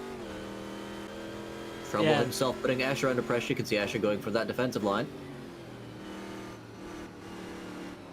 Once again, sliding the car. You've still got to make sure that these tires last the full 15 laps. As much as they can take a beating, you do not want to have them lose that much grip. As Xevious on the outside, looks like he slid it just a bit. King Kodiak still holding his own at the front. Escher in P3, right behind Xevious. Trouble very close behind them with a 4/10 gap with Warlord in P5. As they finish the first lap. See who gets the better exit into the first corner here. It seems like Kodiak's got a pretty decent one, but the slipstream is not on his side. They'll go quite carefully into the first corner. Xevious taking a bit of a wider approach, hoping for a better exit. Will people be using their boost? They're either all using it or none of them are using it as they go. And now it's being sent for first place. Trouble! And Escher having a bit of contact there. That's going to leave them exposed to, I believe, Andrew and Warlord.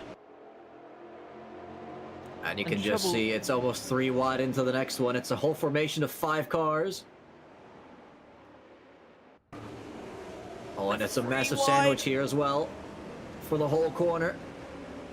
Well, Escher, I think, a little nudged out onto the pavement on the outside there. I do apologize for my own atrocious commentary there. It is being sent for the lead is quite a bad line, but we can see once again Warlord taking a very unorthodox line. I'm not sure if there was any contact there, but Eddie's off the track, rejoins, makes contact while rejoining.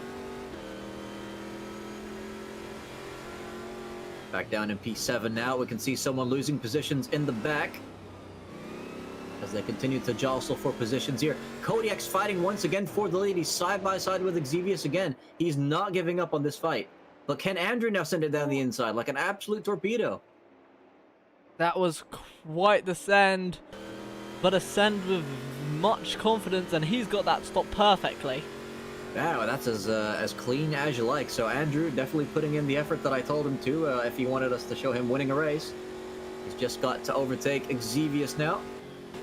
Closest rivals behind, I think, are Fennec currently in 5th. He's not quite close enough to get a move on just yet. See everyone just following the same line into turn 1. Something has happened to JD. He's now the driver in last place.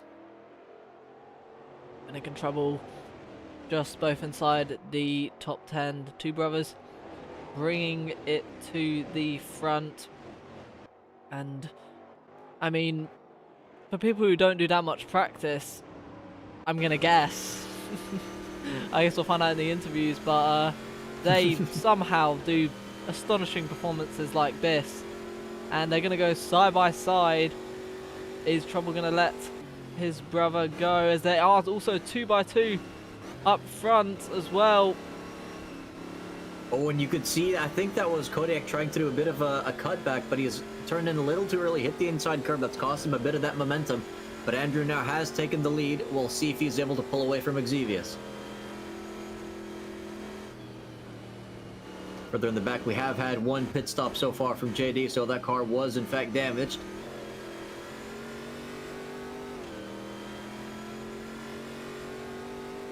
And the whole field, aside from JD, still very much bunched up. Ricky's managed to rejoin the pack, but hasn't quite gotten down to overtaking yet.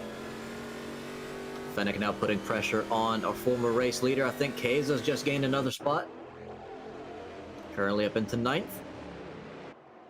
Yeah, Matt's currently in P13 right now, so not the greatest. That's unexpected. And And he's being overtaken by Barrett now as well. Down the inside, can he get a switchback going? He most certainly can. Further ahead though, Kodiak under increasing pressure from Fennec. That was almost an overtake now into the final corner. Fennec has the better line. I mean, King Kodak, you can just see his rear just wants to go, but he's just saying no, I'm just gonna keep you sliding, just not too much.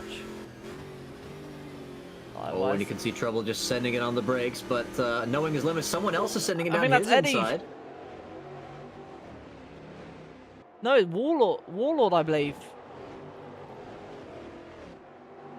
It's very confusing with all these cameras, but let's go on to roof cam here with Binding. Binding now being overtaken by Keiza just up ahead. Eddie fighting it out with Warlord, so it was definitely one of those two. What's happened further behind? I think, yeah, Mats has re-overtaken Barons, who now gets a little love tap from Ricky down in 15th. The fight continues on. Eddie now trying to get a switchback on this whole pack of cars. You can see Warlord taking the outside line, sliding all over the place, but he's still kept more speed in the corner. Just ahead, Kodiak under pressure now from Trouble as well. He's down to lose another 2 positions, maybe. Ooh. Oh, that was very close. Very sensible from both drivers there, though. I think both drivers ever so slightly lifting off just to make sure they don't hit into each other. But that could have ended, as much as that was quite small, that could have ended quite badly for both drivers if one just pushed ever so slightly more, as that's burned with a lost rear wing. He's definitely lost it through the fast left-hander there. Yeah, that looked like a big dent in the front of the car too. So you said it could end badly. Well, it has ended badly for Barons now in 17th place. I'll be very surprised if he doesn't make a trip to the pits and pulls off a Video Gamer Guy. But Video Gamer Guy currently still having his wing and using it to get an overtake now on Arid. We'll see if he can push himself into the top 10. Oh, no, sorry, this is for with Jedlin rather. Matt's pushing them both through the corner. That's now the one on the inside of Jedlin. Both drivers trying to keep it too wide. Video Gamer Guy keeps the inside open. Could we see a dive from Matt? He does look up the inside, side by side. Go Matt and Video Gamer Guy now. Video Gamer Guy on the outside could have more momentum out the corners. That's Ricky. Ooh, in the pits with damage. Yeah, I think I saw a big dent in the side of the car right before he got into that pit box, so that's very unfortunate. But Matt's now, he's been re-overtaken by both of his rivals here, so Matt's really struggling as, oh, that is quite a beautiful way to take that corner by Jedlin, but it might well cost him P12 as Matt tries to send it again from around the outside, turning into the inside for the next one. Down the inside of Video Gamer Guy. Has he overcooked it? No, he hasn't. Matt was defending from Jedlin there, but turns out making a move on Video Gamer Guy. Yeah, very well done indeed. Now only a few positions behind his teammate, and I'm telling you, the fight with his teammate will be important in the championship. We saw them fighting it out last season. A bad race like this can have massive implications by season's end, especially considering how consistent and how close these guys are pace-wise. Meanwhile, Andrew continues to lead this race, second ahead of Xevious. Two unmarked cars having a great time in uncharted territory. Fennec and Trouble also two cars looking very, very similar down in the next row. Eddie has overtaken Kodiak by now, who is still holding off Warlord, and then it's Keza behind him. So constant pressure here for Kodiak. Very, very good training, it must be said. He's not set a foot wrong. He's just been overtaken, but kept the car on track the whole time.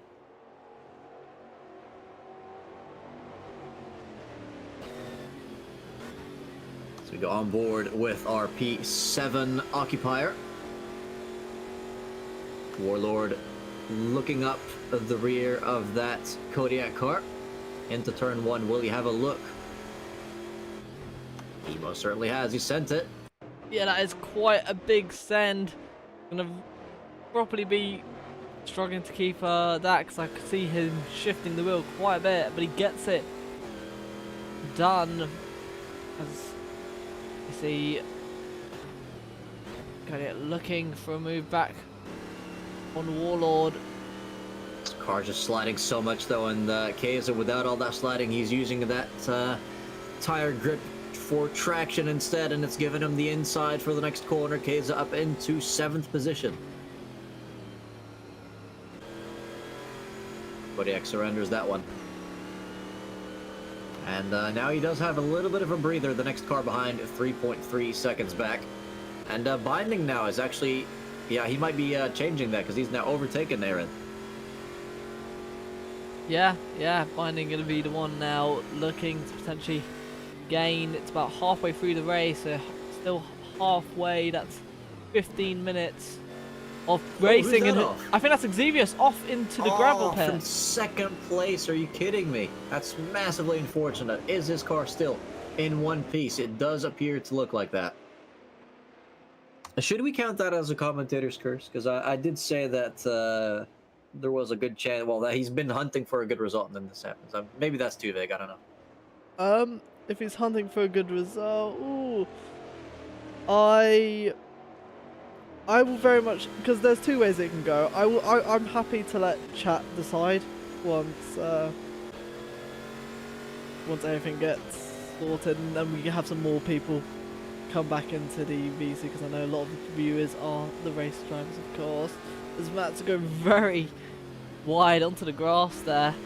We know how slippery the grass in the AMS2 can be. But he gets a better run off the corner. Could look for a move on Aaron. Decides better of it, deciding to stay behind later Apex. Very easy to overcook it into turn one, so I'm quite surprised and happy to see that the drivers have not really done too many murderous moves into that corner. They save it for the straight here, where, as you've said before, is the main battery zone. Oh, this video gamer guy properly chucking it down the inside of Matt's. I was not ready to see his car. That was a pleasant surprise, I'll put it that way, as they're still side by side up ahead. That's a lock up from Aaron. And as they continue to fight side by side with Matt's looming behind, there has been a move now for P2. Fennec has overtaken Eddie. I mean, Video Gamer Guy's sponsors are definitely going to be happy if he's going to put in the work to get that much on camera. But yeah, a nice move by Matt's taking advantage. Aaron back down the inside. Matt's clinging to the outside line to gather momentum off the corner. That is the sharpest corner, I believe, on the track. So I think Aaron, much as diving down the inside, sometimes just better to stay behind. And you can see Matt's now sending it on Binding, who's appeared out of nowhere. So looking to make a move. It's Video Gamer Guy! Sending it He again! sent it on the inside of two of them! Have they spun out? Oh, he's going off the track. That's definitely going to be a move that the stewards will look at later. Very unfortunate. And Binding, the absolute victim. Does he have a wing? No, he's lost his rear wing. Ah. Now, something I'm not sure though about is looking for that move by Video Gamer Guy. I think there might have been a chance that Binding was already spinning going into that corner, so we'll definitely have to have a look at that in the steward's room if it gets posted. But that could be some more penalty controversy. Yeah, that was definitely not the best camera to be judging that one by, as Binding now coming into the pits. Highly, highly unfortunate on his grand return, but you can definitely see the pace he had is quite encouraging. Fighting it out with the likes of Mats is definitely no mean feat, even if Mats is having a bit of a stinker this race. But the fight continues on. We're currently watching the fight for third between Eddie, Trouble, Warlord, and Ultimate Kaiser. Ooh, bit of contact between Trouble and Eddie's rear. That's going to allow Warlord to potentially look for a move, but Trouble could have the momentum on the outside still. You'd almost think they make contact there, but they're giving each other just the perfect little amount of space. Oh, never mind. Ooh, I'd count that as a commentator's curse. Oh, good lord, that was really badly timed. Warlord, because of that, going very wide. Keeps it together though, but losing, I believe, a position or potentially two if we're carrying Trouble. Yeah, that was very, very close to losing the rear for Warlord, so hats off to him for saving that, but it has cost him some position, so now he has to overtake the championship winner from last season, as Xevious is now losing positions to Video Gamer Guy. Jedlin having the good view of that one, but we'll stick on board with Xevious for the second. You can see a lot of sliding going on for Video Gamer Guy as well. I wonder if he has a similar setup to Kodiak, because we've seen a lot of sliding from both of the L drivers.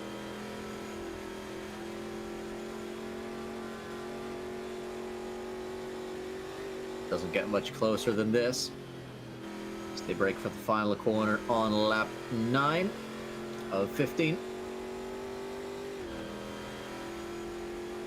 Yes, still hunting for that top 10 position as we're getting very close to the back of Video Gamer Guy. Definitely looks like it might be able to get a better run out of the corner in the slipstream. Lap 10 out of lap 15, and we might see a move into turn 2 from Xevious. Not quite yet, but you can see once again Video Gamer Guy with the much wider drift line.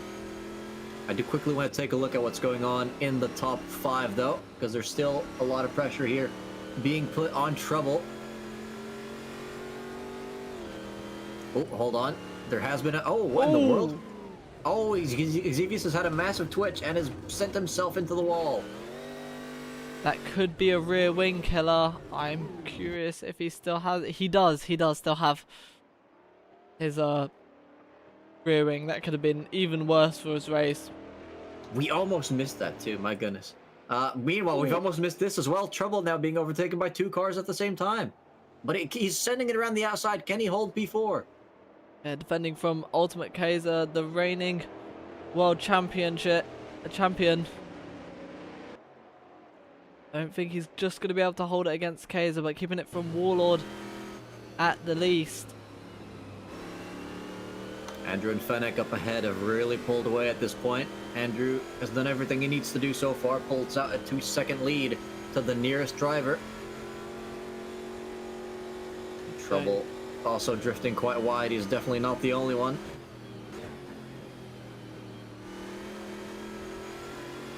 Very wide again. That's going to leave him exposed to Warlord. Warlord already side by side with him going into the next corner. Warlord's going to be ahead going into the corner. Trouble not fighting that position too much. Could potentially get a better run off the exit, being in the slipstream. I have to say as well, Kodiak has held on remarkably well despite the qualifying difference. He's still within, well, I won't say striking distance of these guys, but if they have even one small mistake, he could actually stand to benefit from that. He's not been caught by the chasing pack just yet. Matt's being the closest one at 3 seconds behind. And other than that, it's everyone else is not going to be catching Kodiak. So he's having down a really the good race inside. of Trouble. That he has. Can Sent Trouble it. make the position back? He's very, very close to him. I don't think he's going to be making it into these next 2 corners. There's still 4 laps left of this race, so if Trouble can hold on for these 2... Every car gives me a bit of anxiety going through that fast left-hander. Just a bit of too much sliding for my liking, personally. As Trouble could look for a move. Does he go for it? Decides better of it. You can see Trouble very calm and controlled through that corner, treating his tires quite nicely. Side by side. Going through the left-hander, but that's going to be inside to the right-hander for Warlord. Yeah, the margins there were really quite tight, so hats off to them for leaving the good amount of space. Further back as well, it's a bit of no man's land, but we do have Binding chasing down Ricky, so they're not entirely alone. Our unfortunate drivers tonight.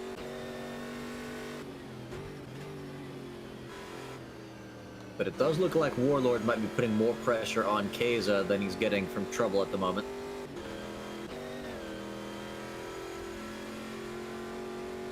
Meanwhile, the race leader continues to lead the race, as a race leader would.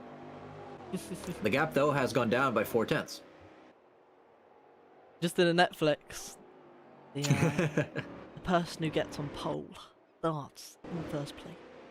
Will Buxton is my favorite commentator. I mean, at least he's got a nice face to look at, to be honest. He's having a great time in IndyCar at the moment as well. Yeah. But Warlord potentially could be bringing the fight to Ultimate Kaiser for the battle of P4. As compared to the first race, the field definitely still close, but a little more spread than race 1. Yeah, I mean, I'd say it's, I'd say there are a few more incident victims this race. A few more people making mistakes, perhaps. Maybe thinking that after race 1 they really knew how the car and the conditions were, so they could push it to the limit, and maybe just getting a little bit overconfident because of that. See, that would be brilliant, because that could have caused the safety car.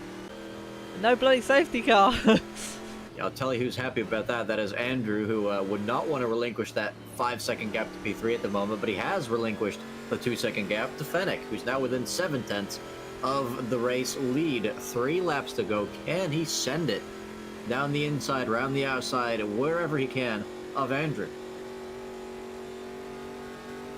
We'll have to wait and see.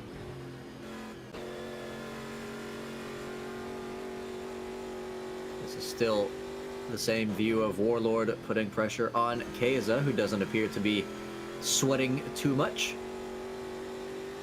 He might sweat a little bit if the stewards look at his track limits, but that's a separate issue. We do, of course, have highly specialized track limit rulings in the MSR leagues, so we don't always use the in-game system. We really haven't since the PC2 days, but... See Warlord having a look, letting his presence be known, hoping to push Keza into a mistake. I mean, it does seem to be working. I think every lap he's just got that bit closer to him, which one mistake from Kaiser and Warlord could be passed. That's all it will take. Oh, Kaiser braking a little early there. I think Warlord could have probably sent it there, but that might have compromised his braking a little bit too much to his liking. Meanwhile, Matt's getting close to Kodiak now. P7 up for grabs. Can actually see the other fight in the distance as well, but I'm not sure if we've just missed a move here, but we do have Escher and Jedlin quite close for 11th. We go back to the Matt's POV for now. The gap between the leaders still just half a second.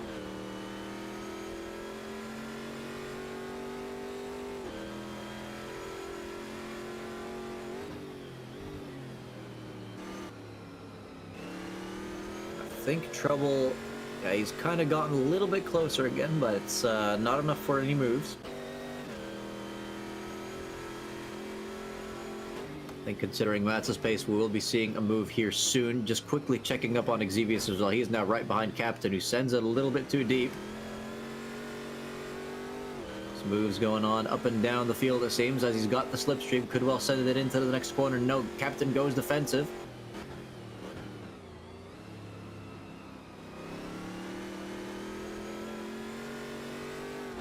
I think I'm going to have to interrupt that coverage because Fennec is now within 3/10 of the race leader. Just 2 laps left to go now. Second last lap, and that's the boost button being pressed by Fennec. Andrew having nothing to respond with it, having to defend the inside line. Can Fennec try it around the outside? They're side by side. Fennec, I think, keeping it on track, but Andrew being the one coming out on top there. I think using the boost button up the hill. That would definitely be an interesting strategy. I'm not sure if it's going to recharge fast enough for them to use it at any point on the final lap. We'll have to wait and see about that. Meanwhile, Xevious has gotten past Captain now, so he's up into 12th position. A bit further back, Mats, I think now side by side. No? Where on earth is Kodiak? Okay, he's already been overtaken. That must have just happened. But well done to Mats for that. Clawing his way back up from the back of the grid. Trouble now, putting a lot of pressure on Warlord. Side by side, around the outside. Can he make it? He's using the curb, but he just can't quite pull it off. Dildo could make a move into this next left-hand corner. Warlord defends the inside. Trouble, we've seen him send it around the outside here multiple times, but I think Warlord... Oh, and he spun!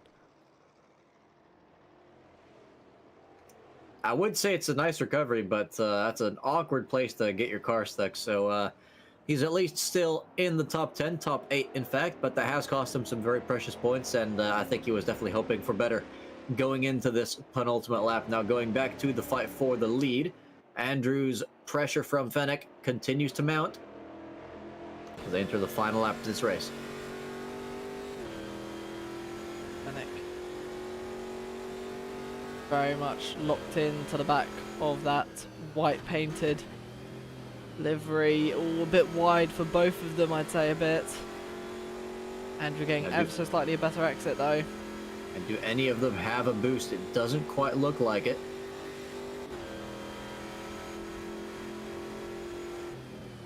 You can see they both take the same line, well, the same braking point essentially, but Fennec turning in a little earlier than Andrew under the Toyota bridge. The next spot is a fan favorite for overtakes, it seems, but he's having a look and it's not enough to send one. Entering sector 2 now. I'd say the most complex section. Very unlikely to see an overtake here, but one mistake from Andrew and that could be his win taken away, as Fennec very much up Andrew's bumper side by side, going through this fast left-hander, just can't do it. This is great defensive positioning of the car by Andrew. He's only got to hold on for another sector and a half. Fennec spinning his wheels a bit on the exit there, not getting as much of an exit as Andrew as they come through the left-hander. This is going to be who is more confident on the accelerator pedal. Both cars pushing it up to the curb, almost taking identical lines at this point. They both know what the best way to go is. Into sector 3 they go for the final time this evening. Fennec very, very close to Andrew. There's going to be only be one opportunity for him to look for a dive, and I just don't think he's quite close. It's going to be such an insane dive if he does. Oh, and he's got very close, practically pushing him through the final corner, but I believe it's going to be Andrew across the line to win race 2 of this evening. Hats off to Andrew. That was a magnificent win just behind Eddie, claiming 3rd place. Kaiser recovering from last to 4th. Nice done by him as well. Warlord in 5th. Mats now 2 seconds ahead of Kodiak in 6th position. Also good recovery there. Well held into the solid points by Kodiak. Trouble still holding off Arid after his spin, but takes home 8th position. Well done to him and Arid as well. Video Gamer Guy with some interesting dive bombs this session. Some clean, some maybe not so much, in 10th place, followed by Escher, who's leading home Xevious currently in 11th. Captain still holding off JD. Two identical cars fighting in the final lap.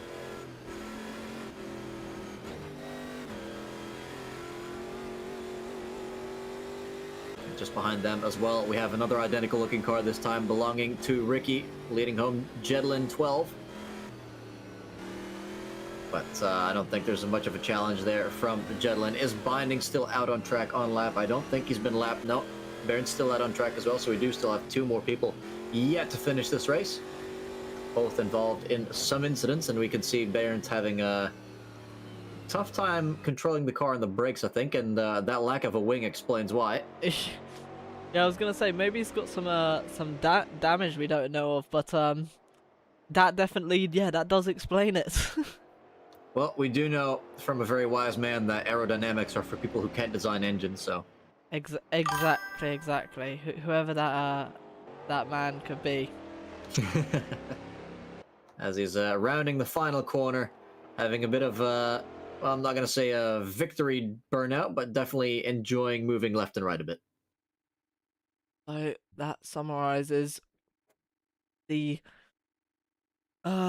final finishing positions. But yeah, Andrew, not with the fastest lap, but being able to finish first tonight.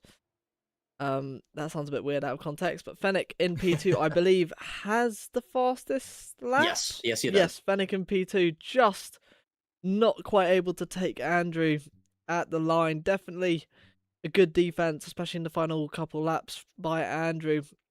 Eddie in P3 was very close. Ultimate Kaiser dragged himself all the way up from what was last place in his starting position, finishing P4. Warlord having a really good race tonight. I believe defending from the likes of Ultimate K's and some real fast drivers. Matt's not able to make it as far, not having a good start to his race, finishing in P6. King Kodiak started in P1 from the reverse grid, doing really good, having a really good defense, but just not quite able to bring it the whole race distance. Trouble in P8, Arid in P9, Video Gamer Guy in P10, Escher in P11, Xerius in P12, Captain in P13, no, JD in P14, Ricky in P15, Jedlin in P16, Binding in P17, and Burned in P18. And yeah, everyone finished as well, which is, I've got to say, claps all around. Yeah, it's definitely been an entertaining race. We've had no DNFs in either race, so that's something you really love to see. Why don't we go ahead and get started with the interviews? I think we can go ahead and bring in our second race winner. Super lucky. Oh, super lucky, you say? Is that how you won the race? Yeah, T1. There was a big pile up on the outside, and I was on the inside, so I got like 7 free positions. Yeah, it was. I will say, even if you say it's down to luck, I mean, we saw you holding down the fort until the very last second with a lot of pressure from Fennec, who had the fastest lap of the race. So no mean feat from either of you guys. But basically, what I'm trying to say is, you said we had to show you winning a race. I told you to go ahead and win the race then, and you did. Congrats. You manifested it. This heals all of the commentators' curses I've given to you. I was gonna say, for the first time in a very long time, we have somehow manifested a commentator's blessing. Yes, I'll happily accept it. Now, we did have 2 curses as well tonight, but neither of those went to you, Andrew. So why don't you tell us a bit about, especially your first race, since we all saw how dominant your second race was. Yeah, race 1 was good fun. Just constant battling between like 5 of us at the front of the field until Case's car stopped working for some reason, and then the gaps opened up a bit after that. So Keza didn't say anything in the voice chat about why he was suddenly dropping like an absolute stone? No, he doesn't know why he was. He had no damage on his car, but it was like he is 5 seconds lap down or something. So something happened. We just don't know what it is. That is incredible. Yeah, I mean, I was theorizing that it might have been his. I mean, it didn't seem to be damaged, and these tires don't exactly fall off a cliff when it comes to wear. Lockups aren't as serious as they are on other cars, so I was thinking it might have been his tires. Maybe he was on a setup that was causing his tires to balloon or something, or they were overheating. But seeing his second race, I mean, if he was on the same setup, I really don't know what it could have been. Yeah, it's either a hardware issue on his end or a glitch, because he just like lost grip that one corner, went wide, and then he was 5 seconds a lap slower with no contact whatsoever. So Maybe the game gave him off-road tires after he went off-road for a second. That would be a very interesting punishment from the game. But you had fun, I assume, a little bit more in race 1 than race 2. I don't know, about the same. As the start of race 1 was really exciting. Obviously, I got like the 5 freebies in T1, but then it was getting from 6th to 1st as making some aggressive moves, which was good racing. Yeah, I think we definitely saw quite a bit of good racing tonight. Also, some unfortunate incidents. Binding died, I've heard. Yeah, Binding got sent to the Shadow Realm, it appeared. We had Ricky being a hate crime victim as well. So that was very unfortunate. But I'm sure with the pace that he showed tonight, we'll see him in front plenty of times this season. Now, what do you think is the cause of the close racing in this particular car? Is it to do with the handling?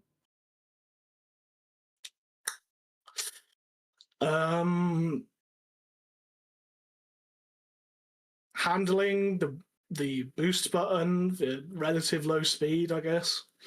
Not too much aero to cause dirty air. All comes together. Yeah, I think you're absolutely right about that. Now, I have one final question for you, Andrew, because we do have quite a few people to interview tonight. But did you use the boost button on your penultimate lap in that second race to defend against Fennec? Yeah, I was quite happy with that one. And it doesn't regenerate on time for the final lap, correct? It does. It takes almost exactly 1 lap to regenerate. So where you used it on the previous lap, you can use it there again. Oh, okay. That is quite different from the preseason race. So that is interesting. I'll have to take that into account for future races. So I assume you used it after turn 1 on the penultimate lap. Did you use it again on the final one? On the penultimate lap, I didn't use it after T1. Oh, okay. The hill. Yeah, I used it up the hill, so I was defending Fennec. He got alongside. I forced him to the outside, and then I boosted up the hill. Yeah, Nismo spotted that. I forgot for a second. But yeah, that was quite an interesting strategic decision there. And I will tell Fennec in a second when we interview him that I think if he'd saved the boost for the actual final corner, he might have got you on the line, but that would have... It's a woulda, coulda, shoulda situation. He was definitely putting a lot of pressure on you and did a great job. So I hope to see many more fights between you two this season. And yeah, I mean, we don't have to show you winning any more races because we just did. So yeah, I doubt I will win any more races. Fennec could have gone a quarter of a second faster, so he could have been like half a second faster than the entire field. But he locked up 1 lap, so he was definitely extremely fast today. See, I do wonder if that's going to cause any people to maybe hold back a little bit in race 1 to get that P12 pole for the second race. But we'll have to wait and see how that develops. Thank you very much for coming on, Andrew, and congrats on your impressive win. Danke. Ogon. Great. Well, I think it's only appropriate that we bring in the race 1 winner, which I believe is... Oh, let me... Lost it for a second. Oh, come on. There we go. Which I believe... Oh, no, can't bring in Matt's. And Andrew came P2. Okay, so that solves that problem. Well, I mean, Fennec came P2 and P3 in both race 1 and 2. So These people are hogging all the podiums. Yeah, let's bring him in. Oh, hello, Fennec, you absolute podium hog. Congrats on the double good result. thank you. Now, obviously, race 1 was absolute chaos. It was a entire legion of people fighting for first place. Second race, it was just you versus Andrew. Can you tell us a bit about that chase there towards the end? Well, I would have liked it to last longer, but it took me a while to get used to it again and start putting in good laps. But eventually, I managed to catch a few good ones in a row. Yeah, I mean, you got the fastest lap of the race, and it wasn't even close. So, did you change anything in the setup compared to race one, or did you just improve your talent? I mean, I did, but very, very minor. Like a couple of clicks on the coast ramp diff. Was it? Ooh. See, that's a setting I don't think very many people touch. So, any newcomers listening, you might want to take a look at that setting. Now, tell us a bit more about your first race, because I think that was pretty much constant action. Yeah, it was an interesting one, especially I think I started 7th. My pacing quality wasn't quite up with the top guys, so I was in a bit of a gap. A few tenths behind the person that had a few tenths behind, ahead of the person behind. Well, I wasn't quite expecting to have such competitive pace whilst in that group, but I guess I learnt a bit whilst slipstreaming everyone. And then Yeah, there were some good moves, and eventually people made mistakes, or I think something went slightly wrong for Keza. For whatever reason, his car wasn't as quick after he went onto the grass. Yeah, that appears to be quite the mystery, which he apparently also does not know the answer to. So maybe in a future race we'll get a bit of an explanation for that if it is found. But yeah, no, it was quite close racing tonight, but still no safety cars. Are you getting your hopes up this season? For what? For no safety cars, or for as many safety cars as possible, like you two normally want? Well, I mean, we had safety cars in the previous Kodiak season. Now that Nismo's back, we've had the preseason race and the first official race evening, which is 4 races in total. We haven't had any safety cars, so I'm not sure how well it's boding for the safety car believers. I think AMS just hates me. Is what I'm running. Now, I will ask you one more question, Fennec, because we have quite a few interviews to go still, but how much Niz money would you pay to bring back the hydrate button? Ooh. Hold on, I can't remember how much I have. I haven't opened up Twitch in a while with Nismo not streaming. Yeah, see, that's the sad thing about YouTube is we currently don't have a hydrate system.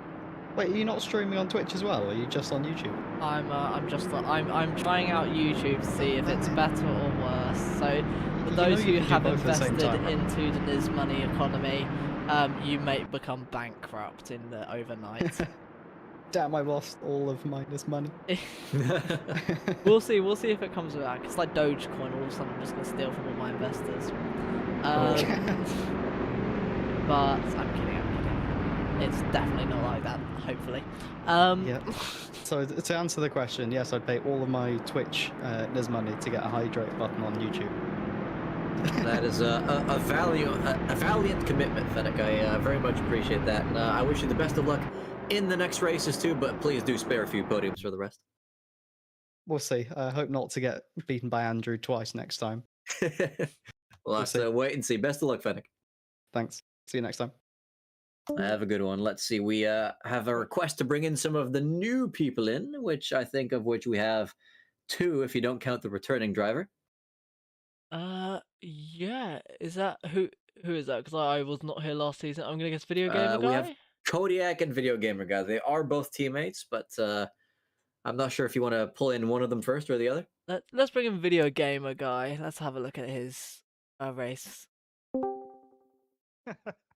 Welcome, Video Gamer Guy. This is your official MSR stream debut. Welcome. Hello, thank you very much. Yeah, so before I ask you questions about your race, I will say we caught you on camera a few times with some incredibly daring moves. Some ended well, some didn't quite. How comfortable are you driving this car? I would like to say some of the moves were intentional. Some of them definitely weren't. Once I got the setup dialed in for this round, it was a lot better than the pre league round that we sort of did. Even though I managed to back it into the wall in race 1, I mean that is what it is. But yeah, pretty. And pretty you kept it going without a wing as well. You did not come in to fix that. Well, I thought I was running 0 wing on the back anyway. So what point is it going into the pits, probably getting a 50-second pit through the pits, maybe another 10-15 seconds or so a minute behind, or I was losing 4.5-5 seconds a lap for the next 9 laps or so. it was about the same time, so I just limped it round. It worked. I'm not proud of it, but it worked. Well, I wouldn't say it was just limited to limping as well, because we did catch you still fighting it out with some of the people back there, so that was nice to see as well. Now, of course, this is your MSR debut. You've joined King Kodiak here for his first, if I'm not mistaken, league racing season in a couple of years. Have you been doing league racing in the years since he quit, or is this your first one as well? This is my first ever, let alone any previous ones. Wow, okay. Yeah. I only really took up AMS2 properly sort of the middle of last year. So. Is this your first sim? Not my first sim, no. I've done a bit of ACC, that sort of thing before, a bit of iRacing years ago, but sort of casually more than anything. Same as Kodiak, I had a G29, and then I've upgraded myself to a Moser R9 recently as well. So a lot of firsts at the moment, but enjoying it. I'm somewhat heartbroken to not hear you say that you drove PC2 in the past, but it is what it is. Now, about your about your race tonight, you obviously made some very good moves, and you had a lot of fights out there. So who would you say, after the first 4 races, including the preseason, who do you think is your main rival for the season? I mean, I had some brilliant fights. You might have seen them with Mats. They were. I mean, I'm nowhere near Mats's speed, but they were amazing fights to have. I think probably Binding. I know we had a little bit of a coming together as well. I think he's probably got some payback to give me. So probably Binding's the one that I'm keeping an eye on, in a friendly way, of course. Yeah, I'm definitely looking forward to asking him that same question as well. It's gonna be interesting. Now, you did obviously drive the car without a wing for a while. You've sent it numerous times. Lockups in this car, they're not as bad as they are in other vehicles in this game, correct? There are worse, there are better. I'm quite blessed in that I've got haptics on my pedals, so I can feel when they're coming and modulate that quite well. So I've not struggled too much in this. Obviously, if you're making a mess of it, you're making a mess of it, aren't you? So yeah, it's probably about middling for the rest of the game. Final question from me to you for this interview, Video Gamer Guy, and that is about your livery. Who designed it? Well, me and King Kodiak obviously were looking at coming together as a team for this. And the simple story behind it was we were sort of deliberating what we should do. And King Kodiak said he was completely clueless, so that became the name. And then I randomly went on AI because I have the artistic skills of a blind wombat. Sort of put in like a learner livery kind of thing, and thankfully Kaiser very delightfully brought that to life for us. So an accident, I think. Yeah, I mean, it's it kind of reminds me a little bit style-wise of the Hash livery, so it's definitely got some pedigree to it. I hope to continue seeing it quite a bit this season. I mean, I will admit, after the first preseason race, I didn't quite expect you guys to be as high up as you are, but seeing you guys just battling it out in the midfield, and I mean, your teammate as well, Kodiak, starting P1, not cracking under the pressure, just casually shipping a position every now and then, but keeping it out on track and scoring solid points. I think that's a very, very good omen for the season to come, so I wish you both the best of luck for the rest of it. Thank you very much. Anything to add there, Nisma? No, I mean, you pretty much answered all my questions. Why enough, I was going to ask about the league, but no, that's... See, Nisma was just telepathically sending me the questions. That's what I know at this stage. It's the easiest way to do it. But yeah, alright, well, yeah, it was great. Happy to take your league virginity, but... Oh, goodness. But, that is not a word we're going to be adding to any dictionary out there. Hopefully we'll see you in the next week race, or even tomorrow's Casual Tuesday. If I'm available, I may hop along. All right, thank you very much, Video Gamer Guy. Looking forward to that. Next up will be his teammate, King Kodiak.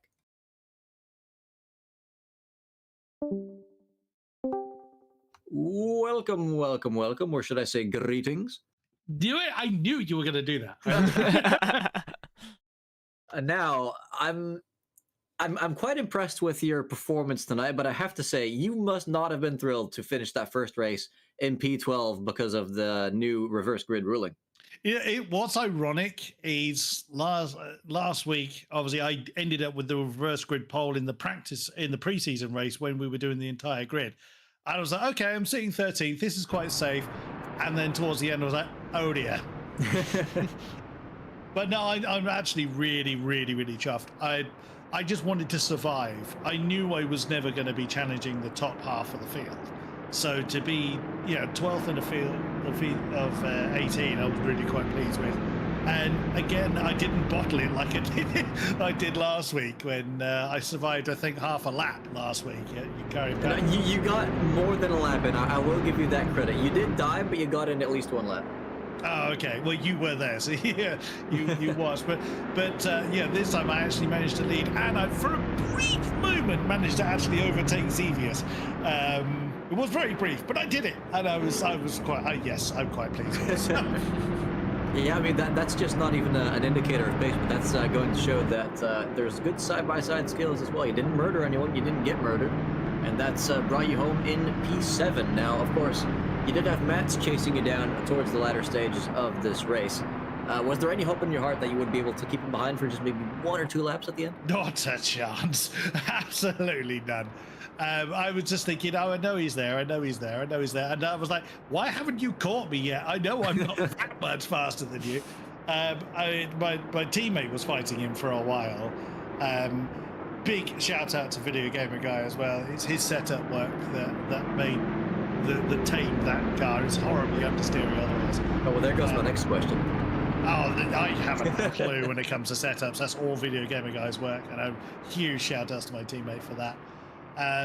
But no, I knew that obviously starting on the reverse grid pole, I've got a lot of trucks behind me that were much quicker, and there's no point in me being ridiculous and trying to defend against people a lot quicker than me. But I did have a bit of a smile at myself when I did that cheeky overtake on Xevious. But no, I'm really pleased with how today went. No, I mean, I will say I have seen slower drivers be in the front before, and due to either trying to be as safe as possible or just not wanting to get into an incident, they just ship the positions willingly and miss their apexes to give everyone the inside lines. I mean, you might not have fought it tooth and nail, but you definitely fought it, and I absolutely love to see that, because I'm of the mentality that if you are in front of another car, you have an absolute right to be there, and you shouldn't just give it up for whatever reason. So that was very, very nice to see. Of the upcoming tracks on this season's calendar, do you have any that you're looking forward to specifically? I confess I haven't actually looked at the calendar beyond. I know it's Galeo Airport next week, which why? That's there's going to be death. I mean, at least it's not Cleveland. Oh, that's what I was going to say, Martin. Damn it! I don't know. I mean, Cleveland's no safe harbor either for these things, but Galeo's easier to get lost on. So I think Monza is one of our tracks for this season, I think. Well, I have the list right here, and we've just finished Brasilia. Then next up is going to be Galeão, followed by Campo Grande. I'm not sure if I'm pronouncing this next one correctly. Goiânia, then Salvador, Curitiba, and Interlagos. Oh, these things at Brazil is going to be interesting. Quite a few of those tracks are really, really good. Like Curitiba is quite good. I quite enjoy that. Interlagos is going to be a wonderful season finisher. If that's in the wet, we're all dead. But I think the one I'm probably looking forward to the least is going to be Galeo next time out. Brasilia, the one we've just done, is one of my favorite tracks entire of AMS2. So kind of, it's not quite all downhill from there because we have got some great tracks, but Brasilia was probably as good as it's going to get for me. So all downhill. I'm living up to the livery from this point on. Very, very humble, as we are used to by now. Final question for you from me, Kodiak, is oh goodness, I had it a second ago. Hold on. That's okay. I'll still. Nismo, my question is, do you have a question for Kodiak? Why? Yes, I do.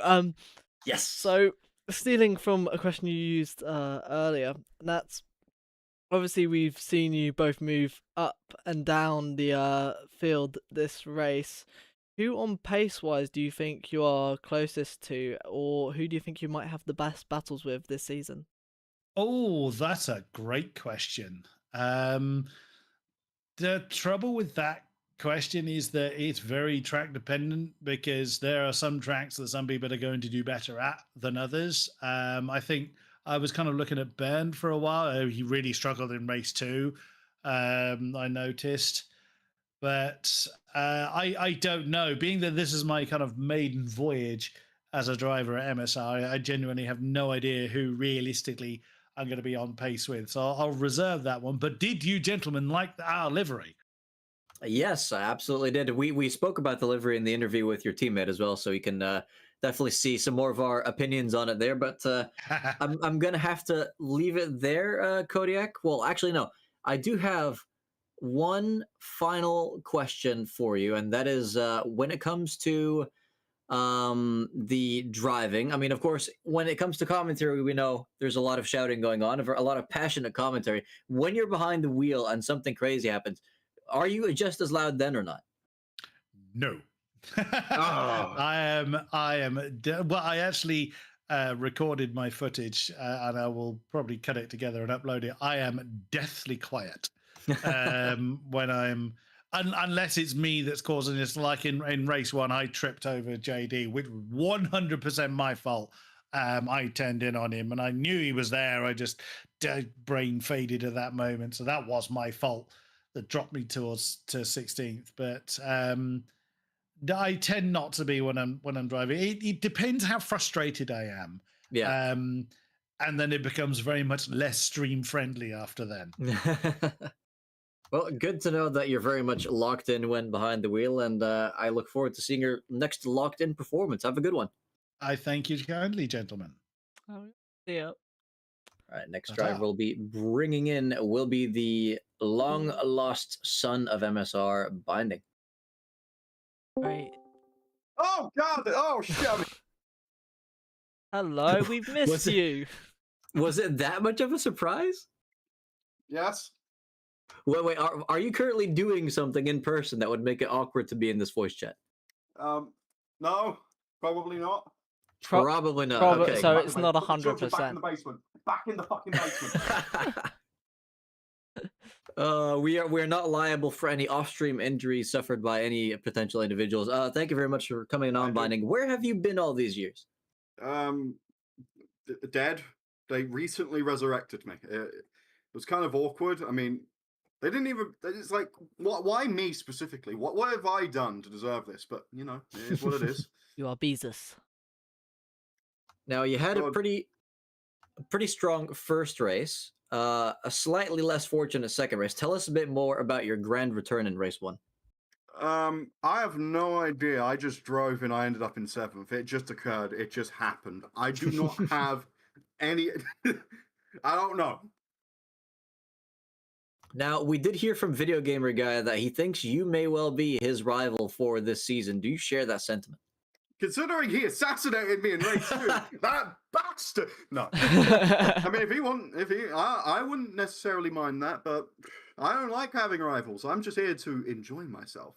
I wonder if you'll still say that when Cuckoo comes back. It doesn't count, okay? She's already better than me, even if she won't fucking acknowledge it.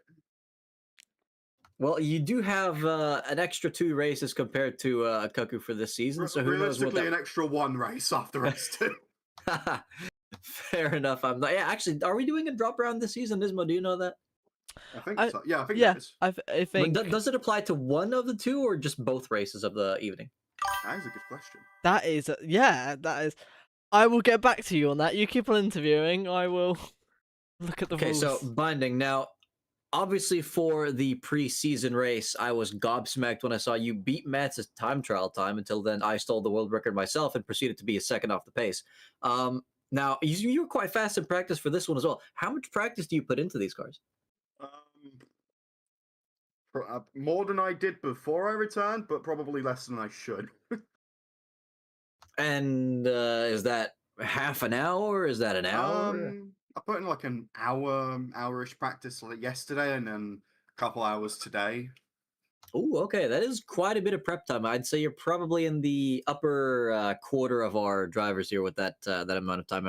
I mean, we know we have some drivers that just hop in with practically zero practice or trouble, if any, and then they proceed to get podium. So it's a bit of a mixed bag sometimes. We have seen though that when they do actually put in the prep work, they are almost unstoppable. But not everyone has the time for that, of course. So what are you looking forward to most this season?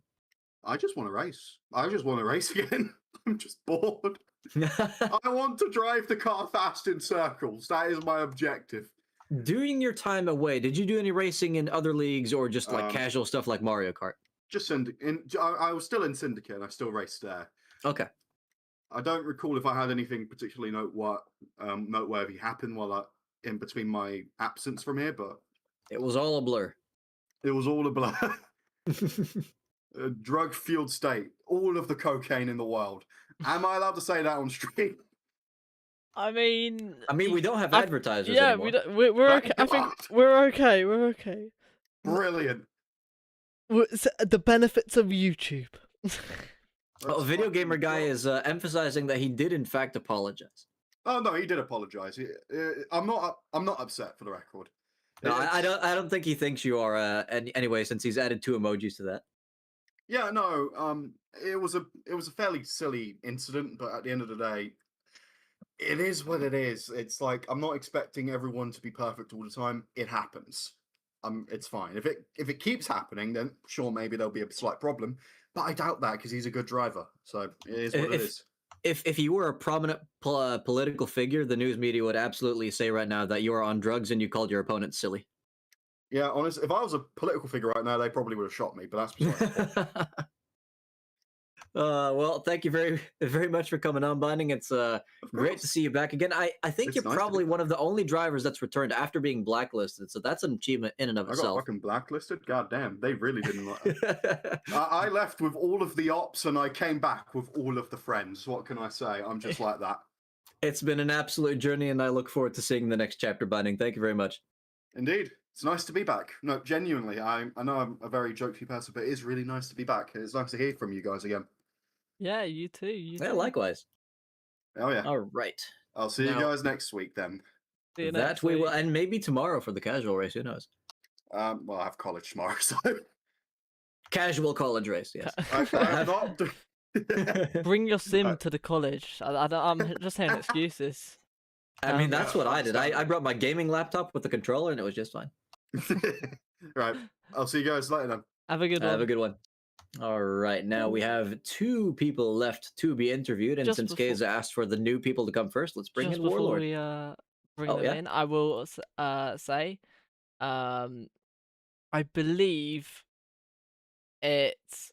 each race is being done individually, being marked individually rather than total. So I believe it is a drop race in the fact of it might just be one race, Ooh. but I think the sensible thing would be to do one round. So I will very much get back to you on that. I believe it would be better if it was one round. So I wouldn't be surprised. Ooh, if okay, it was one round. lobbying from the commentator team.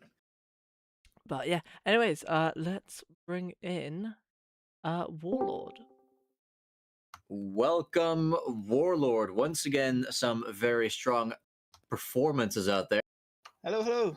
Do you feel like you've properly settled into MSR now that this is your 2nd season? Yeah, I think so. Now, seeing as you've settled in, you sound pretty confident, you look pretty confident out on track. What is your goal for this season in the championship? Better than last season, I think. And where do you remember where you finished last season? Was it 5th, I believe?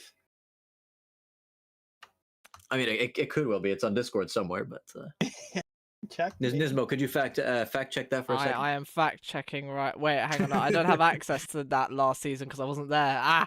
Oh shoot, you don't? Oh no. Yeah. Hold on, Oh, maybe no, I should I do that. was 4th, actually.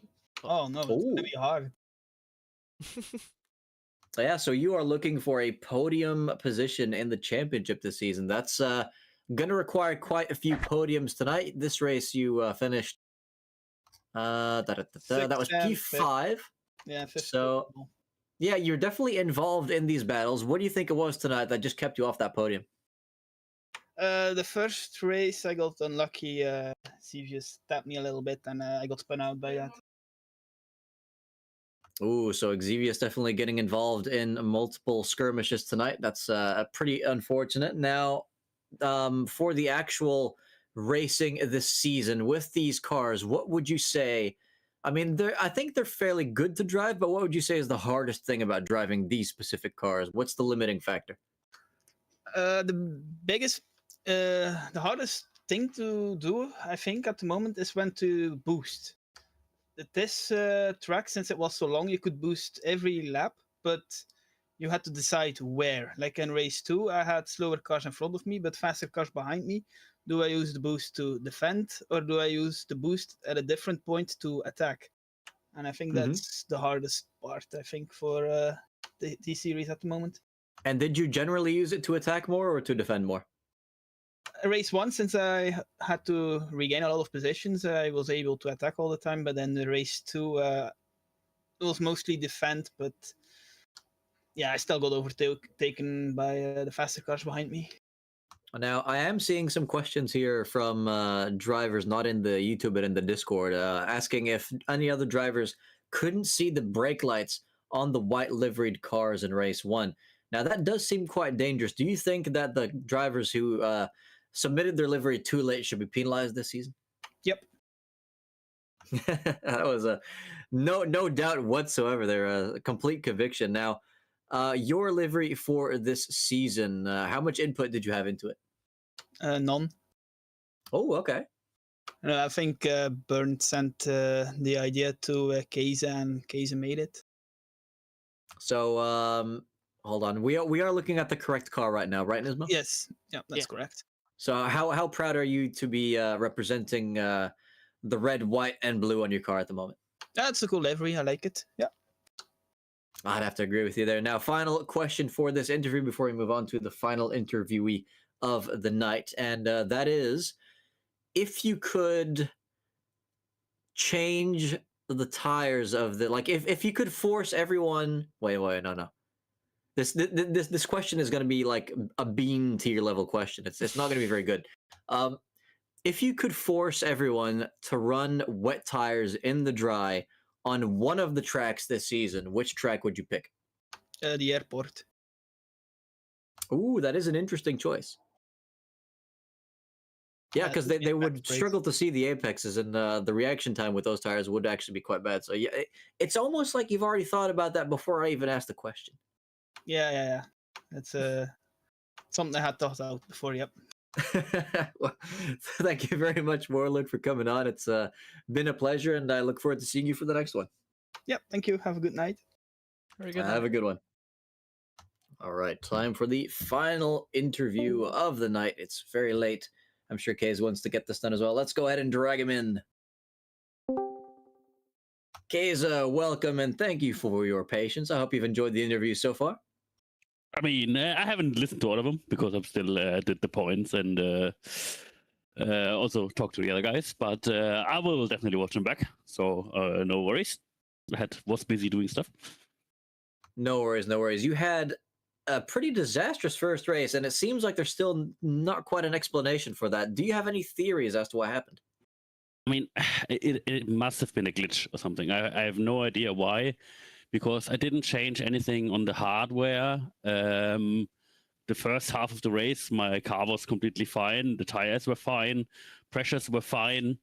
And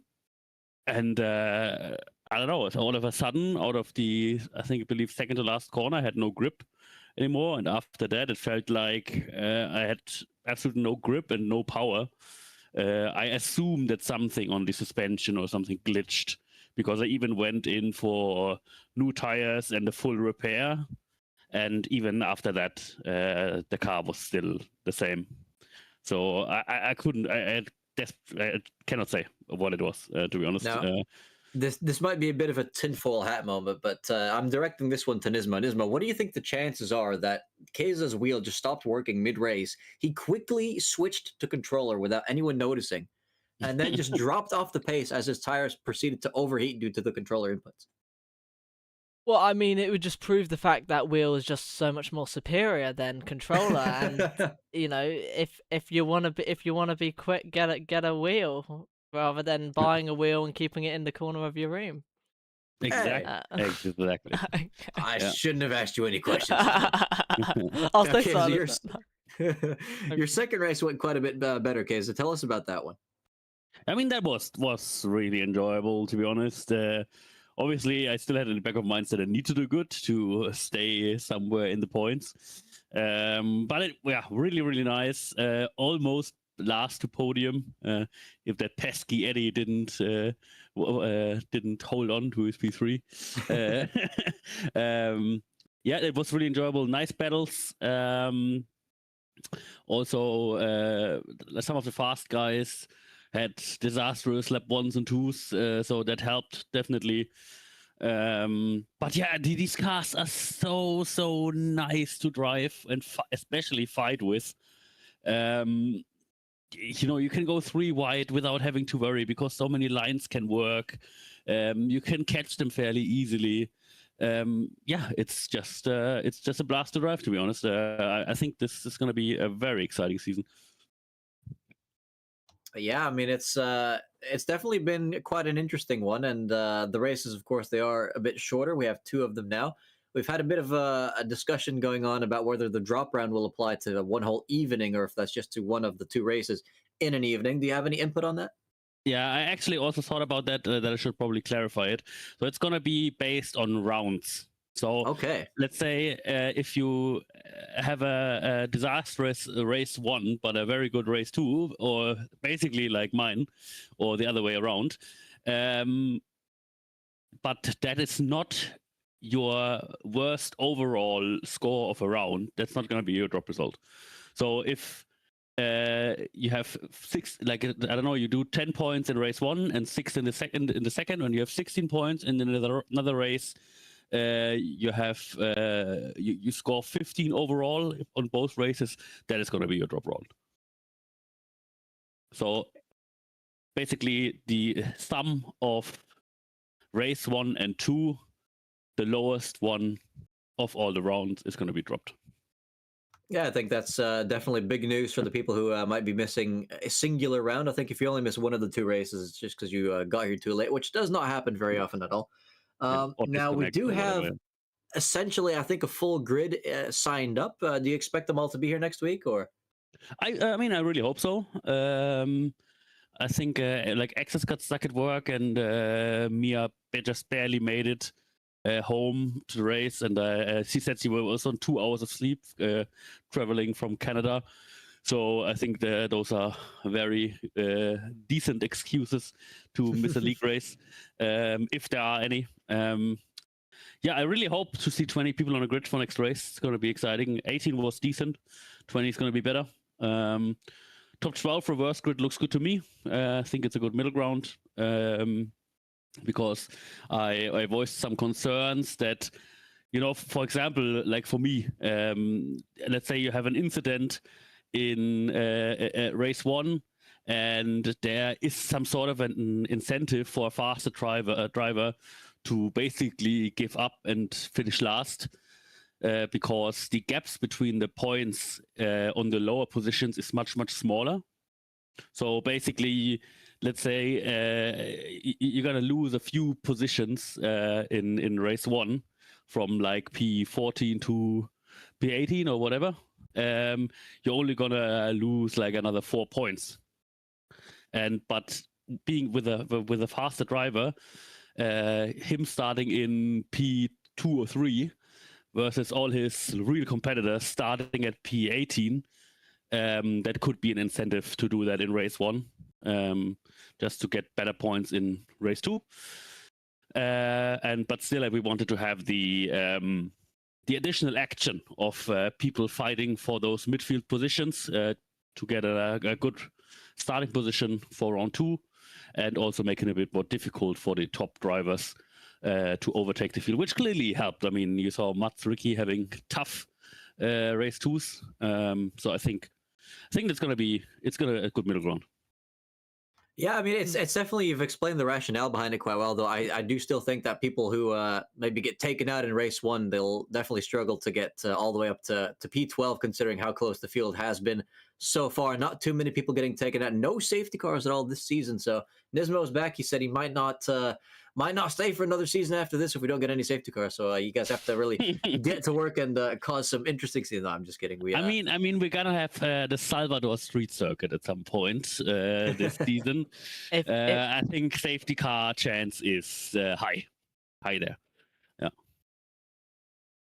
Yeah, it's definitely something that Nismo hasn't personally seen in quite a while. We had a good few last season, so there is that. But tonight as well, only 2 commentators' curses, so we've started the season off relatively quietly on that front. But I mean, as you said, the battles were really, really good. So I think you'll enjoy looking back on these 2 races as well.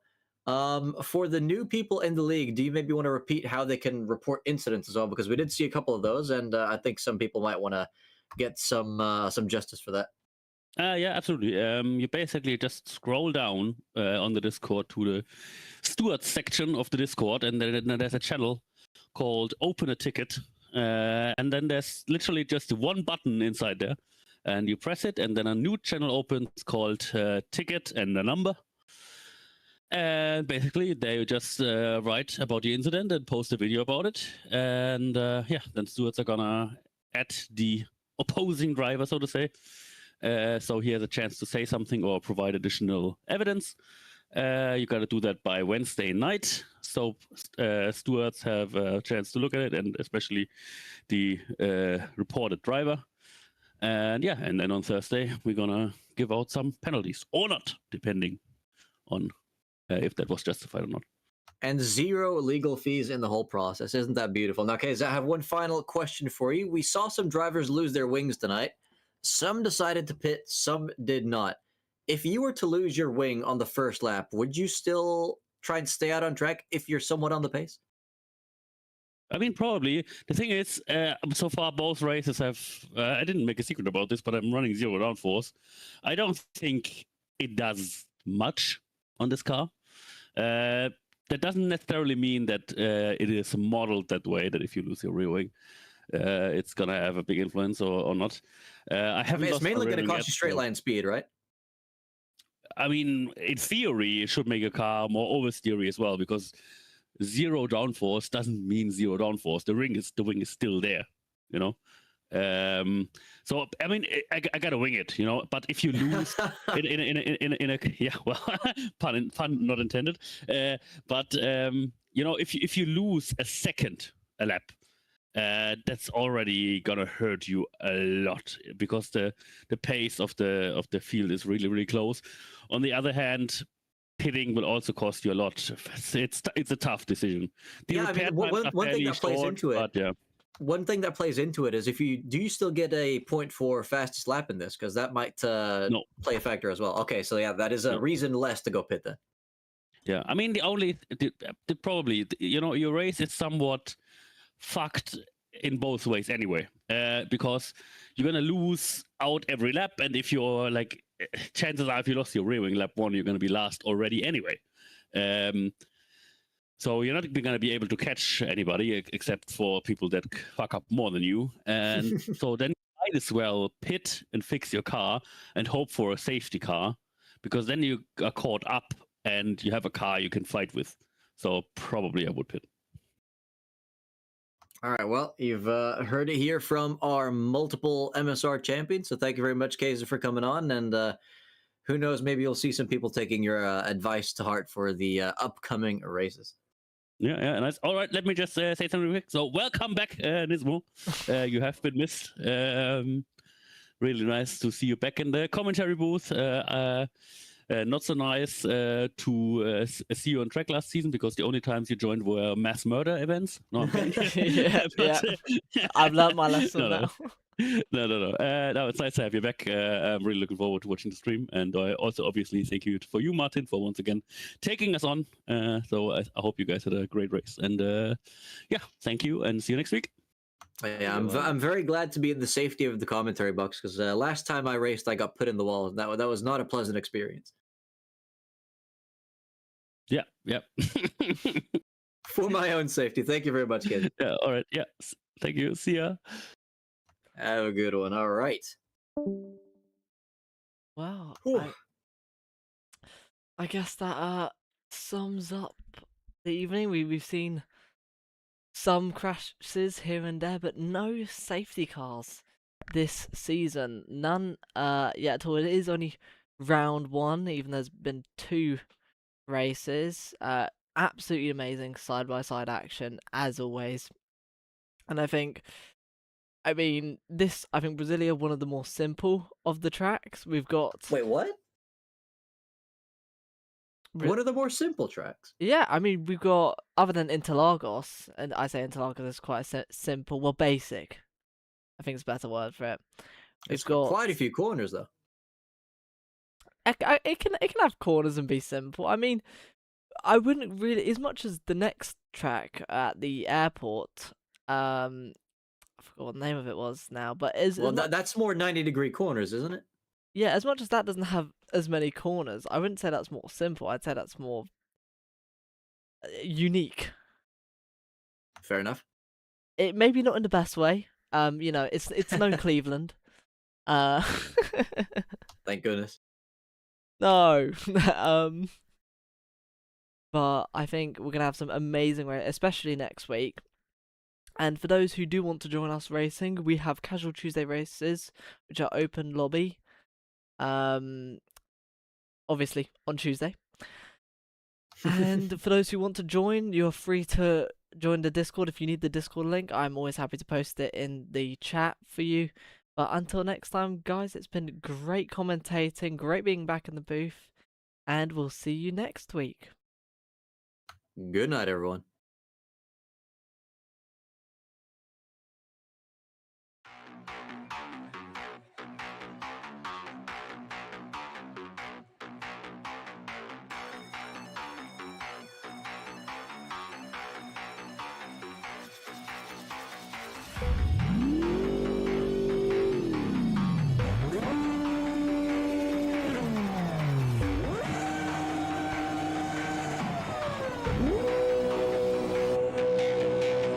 And they're off. Green flag racing. Matt's getting an amazing start. Ultimate Case actually catching speed, napping. Matt getting the jump on his teammate down the inside. Necron losing to Cuckoo on the start. Can he pressure Dino into a mistake? Dino goes too wide and extremely close for P1. And is this going to be Jadlin going down the inside? Oh, there's a bit of contact. Oh, that's a spin. And there's another safety car. Oh my god, this carnage. Jedlin and Kays are both in the pits. Fennec, Exus, and Dean are all coming in as well. It'll be very tight if he still wants to make it to the back of this pack, but in the meantime, we do have everyone out of the pit, so we're probably going to get going on this next lap.